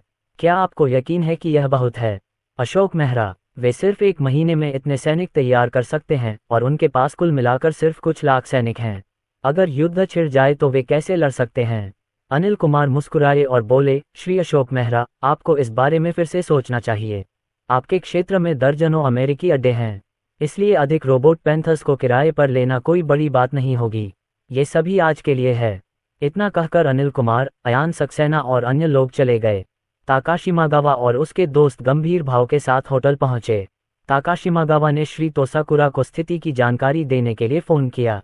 हमें 20 वर्षों के लिए 30,000 यांत्रिक तेंदुए किराए पर लेने होंगे और हमें 3,000 लोगों को यहाँ भेजना होगा। ये बिल्कुल अस्वीकार्य है। डोंगलिंगबुओगे में बूढ़ा आदमी बहुत गुस्से में है। अशोक मेहरा, मास्टर, मैंने मना कर दिया, लेकिन अयान सक्सेना ने कहा कि यह यानहुआंग रोबोट कंपनी का 1 महीने का आउटपुट है। लाइन के दूसरे छोर पर सन्नाटा था। इन शब्दों ने श्री तोसाकुरा को कोगाकू के बचाव को ध्वस्त कर दिया। क्या हम भविष्य में चीन के साथ युद्ध कर सकेंगे? लड़ाई में असली लोग मारे गए, जबकि चीन ने कुछ यांत्रिक तेंदुए खो दिए। फैक्ट्री ने पूरी क्षमता से काम किया और 10 दिन या आधे महीने में उतना ही उत्पादन किया। यदि आप गणित भी करें तो आपको पता चलेगा कि यह इसके लायक नहीं है। सर, क्या आप अभी भी यहाँ हैं? अशोक मेहरा ने पूछा। आइए इस पर चर्चा करें और फिर आपसे संपर्क करेंगे। ठीक है, श्रीमान। आधे घंटे बाद तोसाकुरा देश के कई बड़े लोग एकत्र हुए। श्री हिगाशिनागाकू ने मुझे स्थिति के बारे में बताया। हम 30,000 का मैकेनिकल तेंदुआ 20 साल के लिए किराए पर लेंगे। ये बिल्कुल संभव नहीं है। हम इसे खरीद तो सकते हैं, लेकिन किराए पर नहीं ले सकते। वे यहाँ तैनात सैनिकों के बराबर हैं और इन 30,000 यांत्रिक तेंदुओं की ताकत यहाँ मौजूद हजारों अमेरिकी सैनिकों से अधिक होने का अनुमान है। हमारे सिर पर पहले से ही एक पहाड़ है, अगर एक और पहाड़ आ गया तो हम क्या करेंगे? सभी लोग बोलने लगे। उनमें से अधिकांश के विचार विपरीत हैं। बूढ़े व्यक्ति ने आह भरते हुए कहा, यानहुआंग रोबोट कंपनी अब प्रतिदिन लगभग 1,000 रोबोट बनाती है और उनका वार्षिक उत्पादन 3 लाख तक पहुंच सकता है। हर कोई हैरान था। कई सेकंड बीत गए, तब जाकर उनमें से किसी ने कुछ बोला। मास्टर, चलो इसे थोड़ी देर के लिए टाल देते हैं। शायद चीन हमें बेहतर परिस्थितियां देगा। अंततः कोई यह कहने से खुद को रोक नहीं सका। अन्य लोगों ने भी अपनी बात रखी और उनका रुख काफी नरम पड़ गया। उन्हें लगता है कि 30,000 बहुत ज्यादा है, लेकिन यानहुआंग रोबोट कंपनी का वार्षिक उत्पादन 300,000 है। इसकी तुलना में अगर वे 30,000 से भी डरते हैं तो वे कैसे खेल सकते हैं। चलो इसे थोड़ी देर के लिए खींचते हैं, देखें कि क्या शर्तों में ढील दी जा सकती है। तोसाकुरा देश के बूढ़े आदमी ने गहरी आवाज में कहा। पलक झपकते ही अगला दिन आ गया। पूर्वी सकुरा देश में संक्रमित लोगों और मौतों की संख्या अधिक है तथा अमेरिकी सेना को भी अधिक क्षति उठानी पड़ी है। श्री ताकाशिमागावा, आपने इस पर कैसे विचार किया है? यदि आपने अभी तक इस पर विचार नहीं किया है तो हम आपको कुछ और दिन दे सकते हैं, हमें कोई जल्दी नहीं है। अनिल कुमार ने मुस्कुराते हुए कहा। अशोक मेहरा मन ही मन कोसने लगे। चीन जल्दी में नहीं है, लेकिन वे जल्दी में हैं। कल से आज तक 14 घंटों के भीतर उनकी नई मौतों की संख्या 20,000 से अधिक हो गई है। 10 से 20,000 संक्रमित लोग शिकार और हत्या में लिप्त हैं, जिससे उन्हें रोकना मुश्किल हो रहा है। अशोक मेहरा ने गहरी सांस ली और कहा, टीम लीडर चेन, हमें 30,000 रोबोट पैंथर्स को किराए पर लेने में कोई समस्या नहीं है, लेकिन हमें लगता है कि यह समय बहुत लंबा है, अधिकतम 1 वर्ष। अयान सक्सेना ने कहा, 30 साल। अशोक मेहरा, उन्हें विश्वास नहीं हुआ और उन्होंने पूछा, मिस्टर सक्सेना, 30 साल कैसे हो गए? अयान सक्सेना ने कहा, जैसा कि सभी जानते हैं, चीन द्वारा पेश की जाने वाली परिस्थितियां हमेशा पहली बार में ही सर्वोत्तम होती हैं। ये सामान्य बात है कि कल 10 वर्ष थे और आज 30 वर्ष हैं। ताकाशिमागावा और उसके दोस्तों की हालत ऐसी थी मानो उन्होंने मक्खियां खा ली हों। वे इसे दबाना चाहते थे। अप्रत्याशित रूप से अयान सक्सेना की किस्मत अगले 10 वर्षों तक बढ़ती रही। टीम लीडर चेन, इस तरह से बातचीत नहीं की जानी चाहिए। अगर हम ऐसा करेंगे तो हम किसी समझौते पर नहीं पहुंच पाएंगे। अशोक मेहरा ने अनिल कुमार की ओर देखा और कहा। अनिल कुमार ने कहा, श्री अशोक मेहरा, यद्यपि मैं टीम लीडर नहीं हूं, फिर भी आप श्री सक्सेना की स्थिति जानते हैं। श्री सक्सेना के शब्द मेरे शब्दों से अधिक प्रभावी हैं। मैकेनिकल तेंदुआ भी श्री सक्सेना द्वारा उपलब्ध कराया गया था। गाओ दाओचुआन ने अयान सक्सेना की ओर फिर से देखा और कहा, मिस्टर सक्सेना, 10 साल के पट्टे के लिए 30,000 सिर, ये हमारी अंतिम सीमा है। अयान सक्सेना ने शांति से कहा, 30 साल के लिए 30,000 सिर, यह आज आपके लिए सबसे अच्छी स्थिति है। कल यह वैसा नहीं होगा। आपको अवसर का लाभ उठाना चाहिए। ये कहकर उसने अनिल कुमार की ओर देखा। टीम लीडर चेन, क्या हमें कल संख्या बढ़ानी चाहिए? इसे 30,000 से बढ़ाकर 40,000 या 10,000 करने के बारे में आपका क्या विचार है? अनिल कुमार ने थोड़ा सिर हिलाया। यह अच्छी बात है। 30 साल एक लंबा समय है, समय सीमा बढ़ाने की कोई ज़रूरत नहीं है। 30 साल में हम चीनी मंगल ग्रह पर प्रवास कर चुके होंगे। ताकाशिमागावा और अन्य लोग नाखुश दिख रहे थे। वे सभी बहुत निराश महसूस कर रहे थे, लेकिन चाहे वे कितने भी दुखी हों, उन्हें बातचीत जारी रखनी होगी। मरने वालों की संख्या हर दिन बढ़ रही है, आपूर्ति कम हो रही है और उनके देश में दंगे भड़क चुके हैं। उनकी कई फैक्ट्रियां अब बंद हो चुकी हैं और यदि यह स्थिति जारी रही तो पूरी अर्थव्यवस्था ध्वस्त हो जाने की संभावना है। टीम लीडर चेन, आइए इस पर चर्चा करें। अशोक मेहरा ने गंभीरता से कहा। अनिल कुमार मुस्कुराए और बोले, बगल में मीटिंग रूम है, आप वहां इस पर चर्चा कर सकते हैं। ज्यादा समय मत लीजिए। जल्द ही अशोक मेहरा और उसके दोस्त अगले दरवाजे पर आ पहुंचे। टीम लीडर, कृपया जल्द से जल्द देश से संपर्क करें। उनमें से एक है मानवीयता। ताकाशिमागावा कुछ देर चुप रहे और फिर बोले, सज्जनों, साम्राज्य की खातिर हमें इस समझौते पर हस्ताक्षर करना ही होगा, लेकिन इसकी जिम्मेदारी हमें अकेले ही उठानी होगी। हम, साम्राज्य के शीर्ष नेता, अपना सिर नहीं झुका सकते। बाकी लोग गंभीर दिख रहे थे। यदि वे इसे अकेले सहन करेंगे तो संभवतः मर जाएंगे और संभवतः मृत्यु के बाद उन पर थूका जाएगा। सज्जनों, आप घरेलू स्थिति से अवगत हैं। साम्राज्य जीवन और मृत्यु के कगार पर है। हमारे पास कोई विकल्प नहीं है। साम्राज्य के लिए। अशोक मेहरा ने अपना हाथ आगे बढ़ाया। साम्राज्य के लिए। बाकी लोगों ने एक एक करके अपने हाथ आगे बढ़ाए। जल्द ही अशोक मेहरा और उनके सहयोगी पुनः बातचीत की मेज पर बैठ गए। हम सहमत हुए। ताकाशिमा नदी रोड। जैसे ही उसने ये कहा, उसे पूरे शरीर में कमजोरी महसूस हुई, जैसे उसकी अधिकांश शारीरिक शक्ति एक ही पल में खत्म हो गई हो। अनिल कुमार ने मुस्कुराते हुए कहा, यह एक बुद्धिमानी भरा निर्णय है। अशोक मेहरा दुखी दिख रहे थे। क्या ये बुद्धिमानी है? वह मजबूर थे। स्टोरी पसंद आई तो लाइक और शेयर करना न भूलें। हमारे टेलीग्राम चैनल को ज्वाइन करने से आपको नई स्टोरीज और अपडेट्स मिलते रहेंगे। ज्वाइन करने के लिए लिंक पर क्लिक करें।